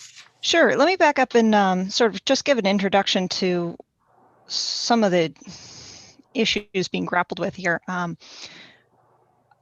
Wanting to promote solar energy as a renewable energy source, but then also wanting to preserve vistas perhaps, and some people might think that they're aesthetically not pleasing. And then also recognizing that carport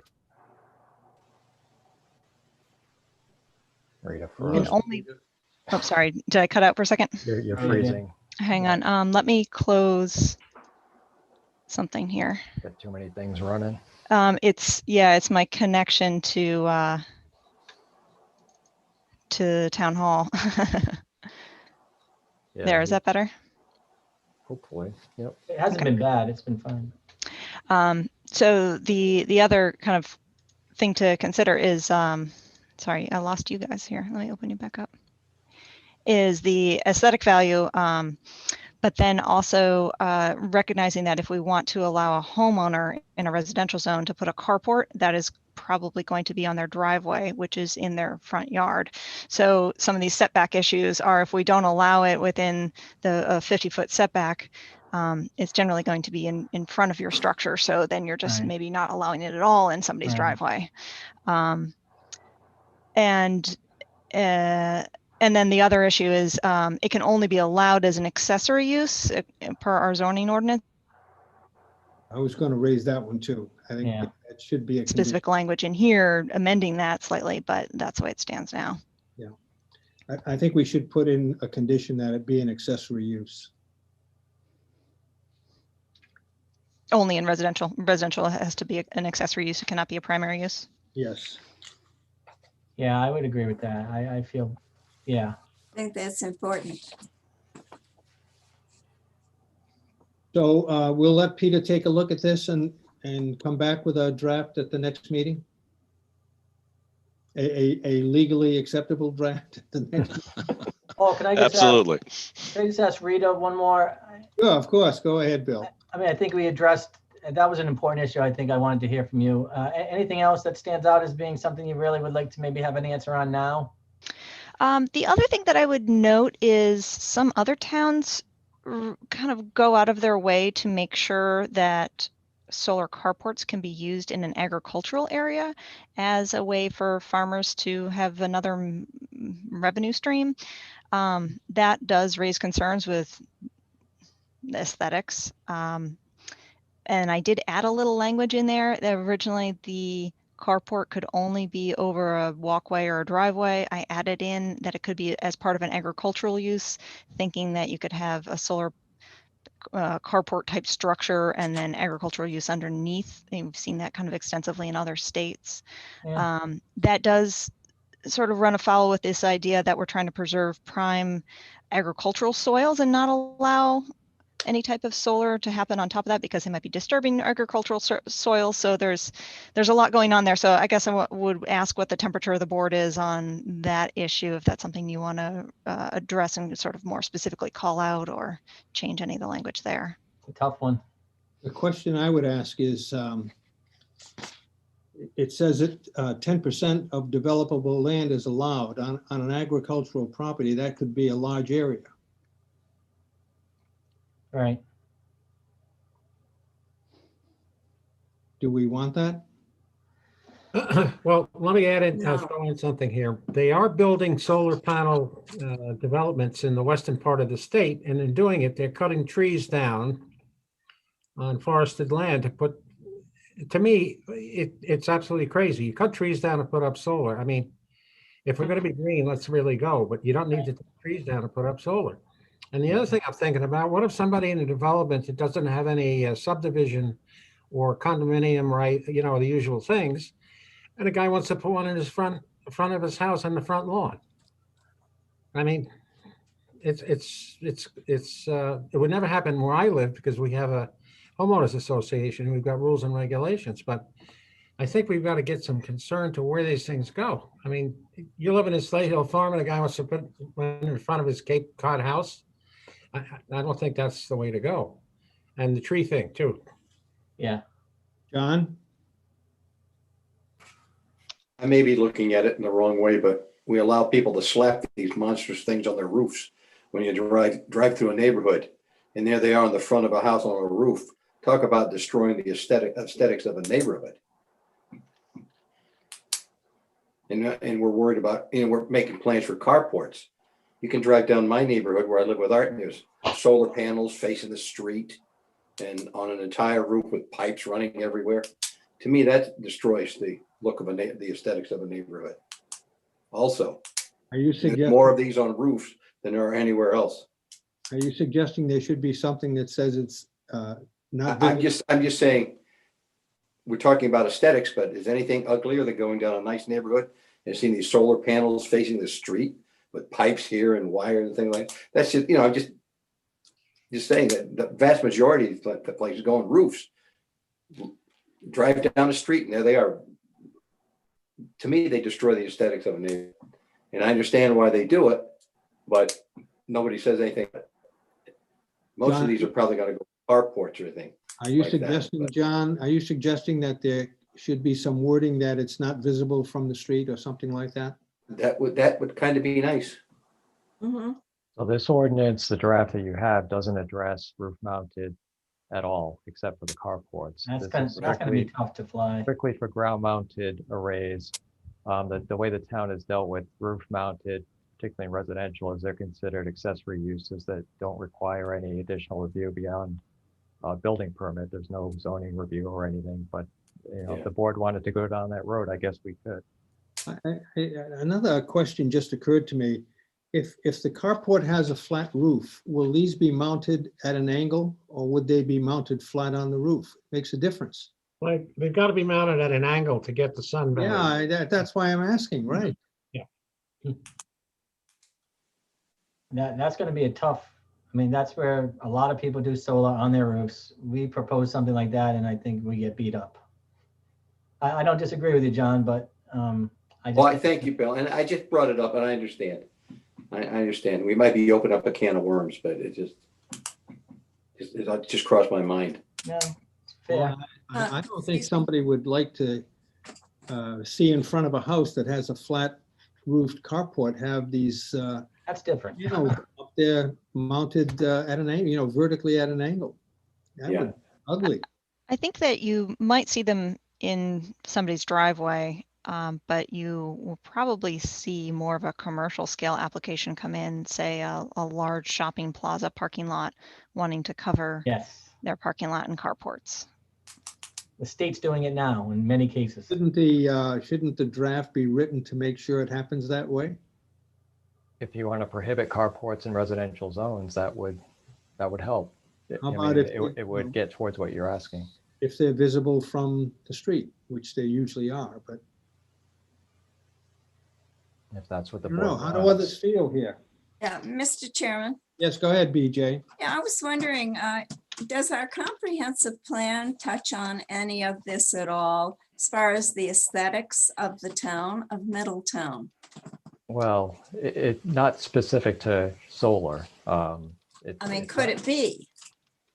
Could it be what?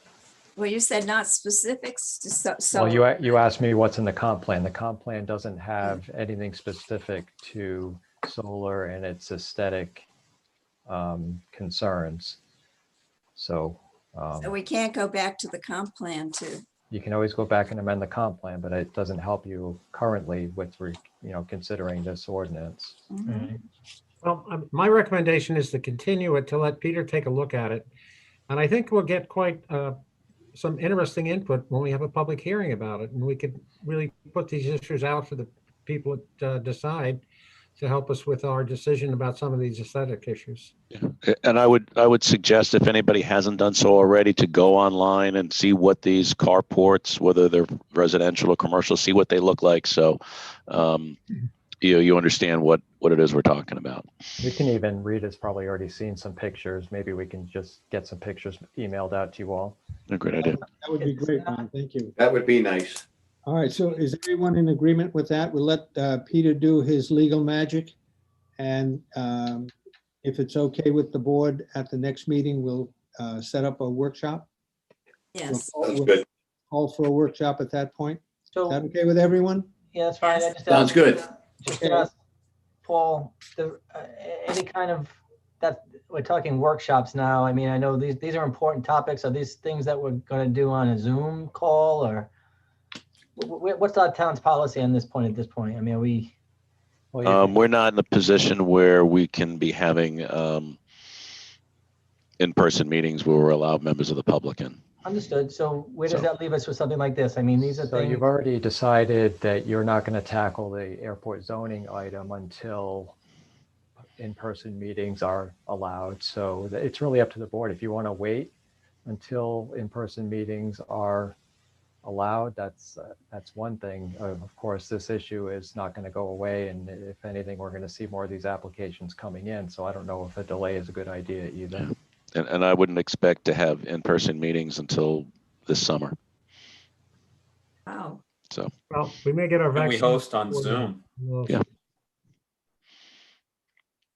We can get plenty of people. Joe, to Joe's question, we can get plenty of people on. I think the concern that Bill is raising is whether it's, I don't know, accessible, as easily accessible to the public as an in-person meeting is. I think the public is getting used to them. Yeah, they have to. We're getting, a fair amount of people attending zoning meetings and council meetings and things of that sort. So We got to move forward. It's tough, but I think we got to move forward. All right, so we'll leave it that Peter will review the document and make any changes, present it to the board at the next meeting, and then if we agree, we'll request a public workshop. Agreed? Great. Thank you, Rita. It's good stuff. Yeah, good job, Rita. Yep. Nice going, Rita. Thank you. Stay sunny. Next item on the agenda is item 5B. Discuss potential amendment to Middletown regulations regarding the subdivision and development of land and/or zoning ordinance regarding conservation development submission requirement. Ron, quick introduction.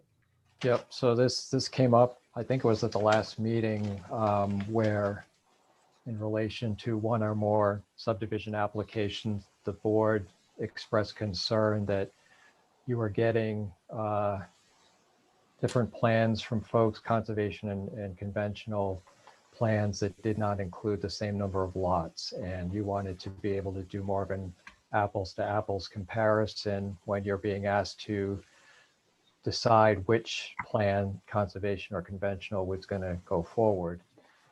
And so you asked me to look at amending the regulations to require that when such plans are presented, that they both contain the same number of proposed lots. So what you have before you tonight, it's actually a pretty simple revision, proposed revision to the regulations. You can see on page 1 towards the bottom, and it's simply indicating under the conservation development submission requirements, added the sentence, to facilitate a direct comparison of development options, the submitted conservation plan must include the same number of proposed lots/units as the conventional plan.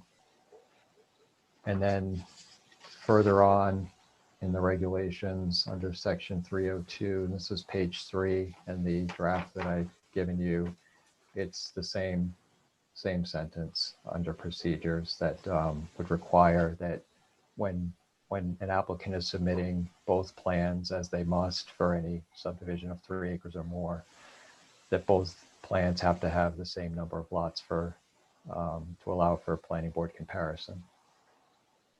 And again, I don't know if Peter's had a chance to look at this or think about it. I did take a look at it. I thought it was fine. It's, concise and to the point and does the job. So. Okay, comments from the board? Well, I guess, does it defeat the underlying purpose, I think, a long time ago, was that the conservation subdivision plan may offer fewer lots but more open space. But if you look recently at what's happening when people apply now, everybody is opting for a conventional plan. I don't know if you've noticed that, but that seems to be the thing. So I don't know if we are philosophically damaging the idea of the conservation subdivision plan or not. Well, it doesn't change the maximum number of lots that anyone can get. You're not able to get more lots just because you're showing more lots. You're still limited. I think what you're seeing is you can tell which is their preferred plan because they're coming in and giving you one plan and then they're showing this other awful plan that has more lots. Right. Okay, which one do you want to pick? Well, obviously the one you want us to pick is the one that has the fewer number of lots. That's the So concern I have. it is difficult for the board to compare the two. I agree. Yeah. I don't know. I feel like Art, you brought this up, right? And I initially thought it was not necessary, and now I'm thinking it might be, but it sounds like you're saying, are we defeating the purpose? So it sounds like you might be wavering too a little bit. I don't know. I was the one who brought it up. It was Paul who brought it up. And I have this concern quite strongly. I'm sorry. Because they come in requesting a 2 or 3 lot conventional and they present it with a 6 or 7 lot conservation, and it's not an equal comparison. Well, I agree. I agree with the numbers, but you've got a different. I think there's a different philosophical underpinning in a conventional plan than a conventional plan. I don't know. About 2 million years ago, I'm the instigator that brought DEM over to brief this thing to us, and then all of a sudden, Miller is putting condos on Maple Street using the conservation subdivision plan. So, whatever you guys feel comfortable with is fine. Paul. When I was before I mentioned this, before I brought it up last week, I went back and looked at what the purpose of the conservation plan was to do with regard to open space, make it available for everyone. And we can still apply those conditions. We can still apply those guidelines in making our determination. It's not a slam dunk.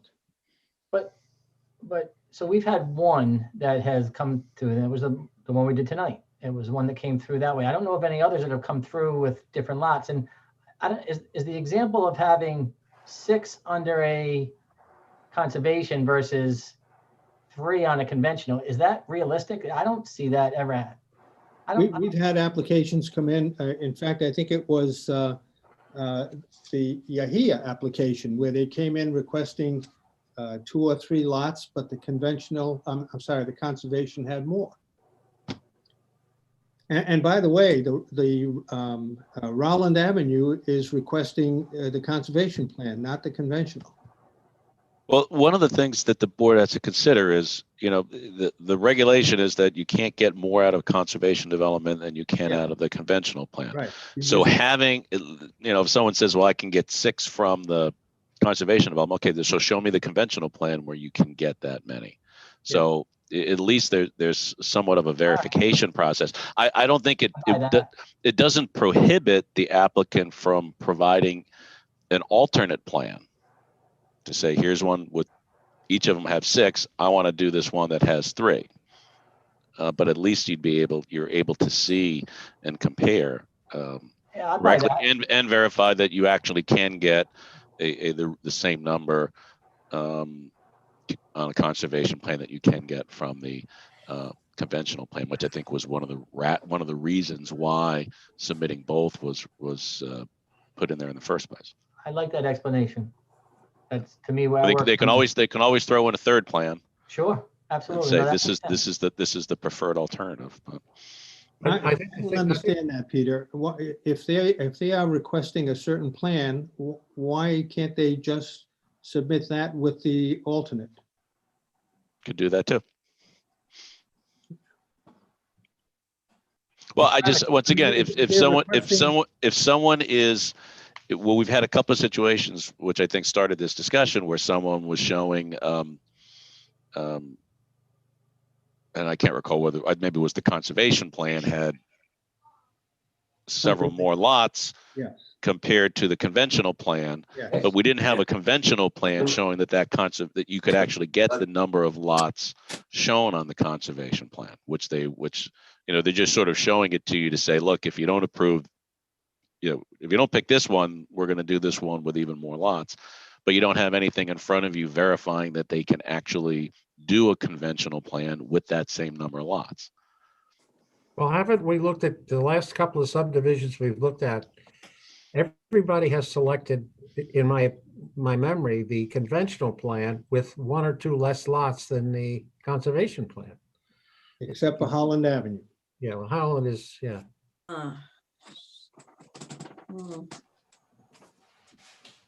I could go either way, but I would support it. Ron, is it correct that the maximum number of conservation lots is in fact determined by the maximum number of conventional lots? Well, it's determined by a formula in the ordinance. There's the, or is it the regulations? There's a formula that must be used to calculate the maximum, and this is the initial basic maximum number of lots, or whatever the terminology is, and then the planning board has the ability to reduce the number of lots in the future depending on further review. So there's actually a calculation that has to be done using that formula, but they're also required to submit the conventional plan. This is for, plans of 3 acres or more. So that's sort of a check on what the formula might show. So ultimately, the planning board has the responsibility and the ability to set what the final maximum number of lots is going to be. But the initial submission is based on that formula, and they're also, again, required to produce that conventional plan. There used to be discussion in the regulations of a yield plan. That yield plan discussion was removed, you may recall it, and it was in response to the project, I think that Mr. Weber just mentioned on Maple Avenue, where there was some ambiguity perceived in the regulations as to how the number of units can be determined. So we went through a lengthy process with the solicitor's help to revise the regulations and revise the formulas that must be used. So, but the formula says what the maximum number is. The applicant can request fewer than that, can't they not? Oh, sure. Yeah. Yeah. So if they're requesting fewer than the maximum, then I think they should submit the conventional with the same number of lots. That's what this would do. Yes. And that's what I think is desired. Yeah, I understand it now. It makes sense to me. So the next step, should the board wish to proceed with this, is to ask the staff to work with you to schedule a public workshop. Or we can just go ahead with the public hearing. The planning board is required to hold a public hearing on any amendments to the subdivision regulations. So I think this is simple enough that we can go right to a public hearing. okay, so Great. we can do our standard thing. I will look at the calendar and do a poll with you all to schedule that hearing, unless you wish to do it during a regular meeting. Well, my recommendation is maybe lump all these public hearings together and do them when the coast is clear in a couple of months. Yeah, I agree. I don't think we need to do a special meeting for this. This is pretty benign, I think. But we can group it with some other. Yeah, I think we can group it. Group it with other special meeting items. Yeah. Okay, well, I'll take a look at what we have sort of moving along here and see what makes sense to lump together. Okay, anything else on this topic? John, did you have a question? No, I didn't. I'm sorry, Paul. I was reading. Okay, that's all right. Next item is the status report on planning board action items. Any comments from any of the board members on this? On the action items, Paul, Yes, the project updates. we talking about the marijuana committee? Are we down there yet? No, we're not there yet. Okay, thank you. That's a good update. Thank you guys, Ron and Rita, for doing that. It's helpful. I just want to mention that the town council next Monday night is going to get a presentation on the impact analysis plan report. Very important. Can I bring out one other thing up, please? Go ahead. Go ahead, Art. There's a signed memo by our chairman that went to the, I don't know if it went to the council or not, 2 years ago, based on analysis and a discussion of a wastewater management plan. And I don't think it's ever seen the light of day there, and I think it needs to be seen. So when is that going to go before the council, or is it? It went to the council. They received it. I don't know what the date was. It was several months ago. They received it and they didn't take any action on it? I don't. They were busy. Nice one, Bill. They were busy. You They were know, electing. I just think it's worth a public discussion, more so today than it was when it was first sent up there. I think the more time that goes by, the more important it becomes. No doubt. No doubt. Okay. Paul, since you mentioned it regarding that item on the docket from Monday, the presentation of the build out analysis, are you interested in being part of that presentation, at least as a start? Well, I was going to watch it. I don't know that I have to be part of the presentation. I'll be there. And I guess whoever is, if you're controlling the meeting, you can elevate me to a speaker if you want. But remember, I was really an observer. That study was done for the planning department, not for the planning board. Yep. I don't control those meetings. I think that's the town clerk, but I wanted to be able to let her know if you wish to speak. But if you're saying no, then. Let's be clear, nobody controls those meetings. I think the study will speak for itself. It's a great study. Go ahead, Joe. Ron, is this that study that I prepared some notes on about the full build out analysis? Everything from wastewater, stormwater, traffic, Traffic, etc.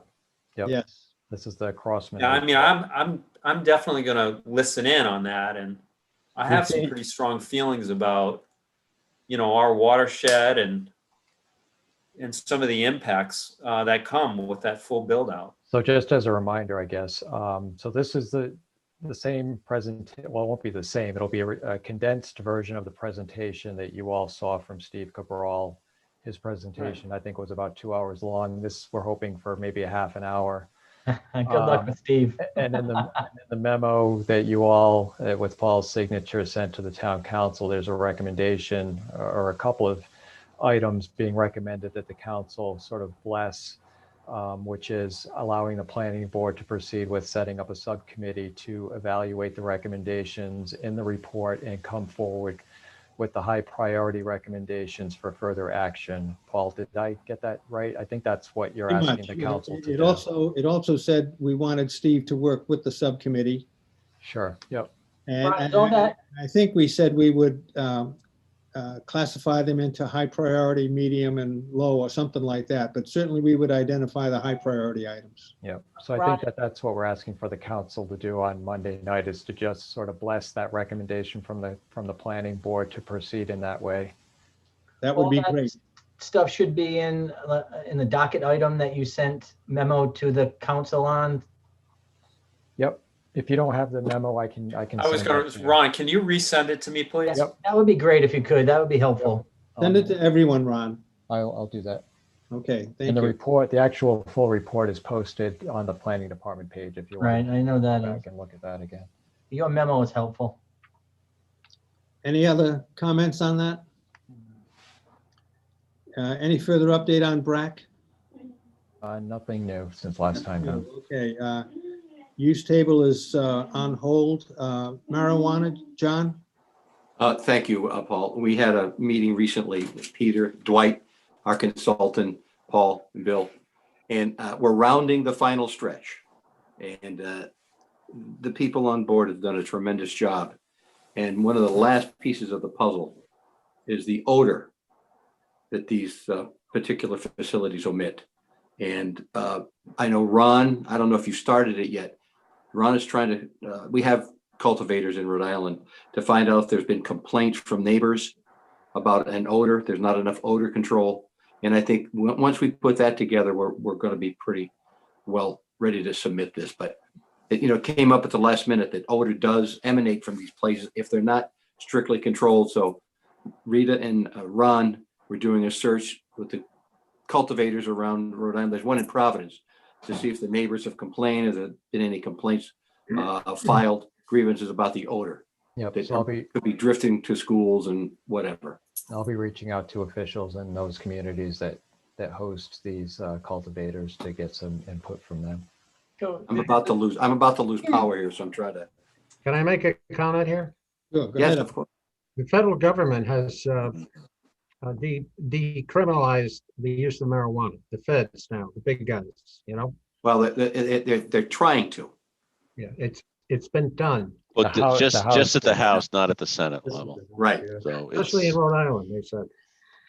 So this is one of those items that is going to be a hot button, clearly. That we're probably going to have to do it via Zoom, which probably stands to reason we have a separate night for that one. But it's going to be a hot button for sure. So As Dwight explained to us, it probably won't pass the Senate this year.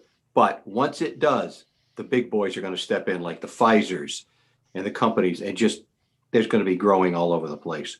And then they're going to eventually leave it up to the states to draw, and where it should be. You pass it, we're a federalist system. It should go to the states, but it's going to be decriminalized. You're going to, instead of going to jail, they'll write a ticket. Yeah. And they're going to take it out of a certain drug class and put it in another one. And it won't go on your record. So once it is legalized, the big boys step in, and the banks will step in because now they're not afraid of liability to finance these companies. But let it be noted that the subcommittee is only dealing with an ordinance for Middletown. Right, ordinance for Middletown. maybe We could take also over, not, Paul, but- we could handle a Washington. We're not solving the national issue. Well, we may. Thank you, John. Thank you. Thank you for everybody on the committee and Dwight and Peter. Tree Commission. The Tree Commission will be meeting tomorrow night or tomorrow afternoon. It's going to be meeting at the Historical Society building, the school on Paradise. They cannot meet anymore, I guess, until the library opens. I don't know. Does anyone know when it's going to be open? I don't know. No. So tomorrow is the first one in about 2 months. Oh, great. You can turn it off. Thank you, BJ. Open Space and Fields. Well, the last meeting they had was at the same time we were having our meeting. But I did see the minutes from it, and they're talking about a grant. There's a grant available from RIDEM and Rhode Island Department of Transportation and the Federal Highway Commission. So they have to submit some proposals for, some outdoor trails or activity areas that they can set up that would qualify for the grant. So they're in the process of doing that. And they're still doing some work on maybe putting a pickleball court at Linden Park. That's all I got. Okay, thank you. Conservation Commission. Nothing. No meetings. Quidneck Island Planning Commission. None. Nothing. Thank you. And as on the agenda, we have 2 scheduled meetings right now, one on the 7th, a special meeting to consider 2 proposals, and then our regular meeting on January 13th. Paul, I wanted to mention one thing and maybe Ron can check on this because I don't know how many Zoom meetings the town can accommodate, but I got an email today that the town council was planning a special meeting on January 7th at 7 o'clock. So you might want to maybe Change Ron our- and Rita check because once again, I don't know how many Zoom meetings they can accommodate at the same time. Ron, have Also, have you announced that meeting yet? Yeah, our meeting's already been advertised. And the IT department, we ran into an issue where it appeared that only one meeting could be ongoing because we only had one account. But that's been fixed. So now each department has its own Zoom account, which would allow for simultaneous meetings to occur. okay, great. I Okay. just want to make sure you're aware of it. And then number two, at 6 o'clock on January 4th, before the town council meeting that date, the planning to have an ethics training session with the attorney from the Ethics Commission. It'll be via Zoom, and all the members of the boards and various committees are encouraged to take part in that. So I think you may be getting a notification, but that is planned for You said 6 PM on the 4th? just 6 p.m. on the 4th. Okay. I think some of you who've been on the boards for a while have probably attended some of these in the past. Yes, we have. I've already got the answers to the test. Don't worry. Thanks, Art. Art, I was going to specifically ask you to make sure that you went. So It's worth attending. just to make my life a little easier. Anything else for the board? Have a motion to adjourn. So moved. Merry Christmas. Happy New Year to you all. BJ made the Thank you, motion. Bill. Is there a second? Wonderful holiday to everyone. Is there a second? Second. Any discussion? Mr. Pyrick, Aye. Mr. Chumo, Aye. Mrs. Owen, Happy holidays. Aye. Thank you. Mr. Weber, Yes. Mr. Fenton, Yes. Mr. Nash. Aye. Stay safe, everyone. I vote Thank aye. you, Bill. The meeting is adjourned. Thank you all very much and happy holidays to all. Thank you Thank you, all. Paul. Same Same to you all. Thanks, Bye. everyone. Ron, Rita, thanks so much. Pete, Thank thank you. you. Aye.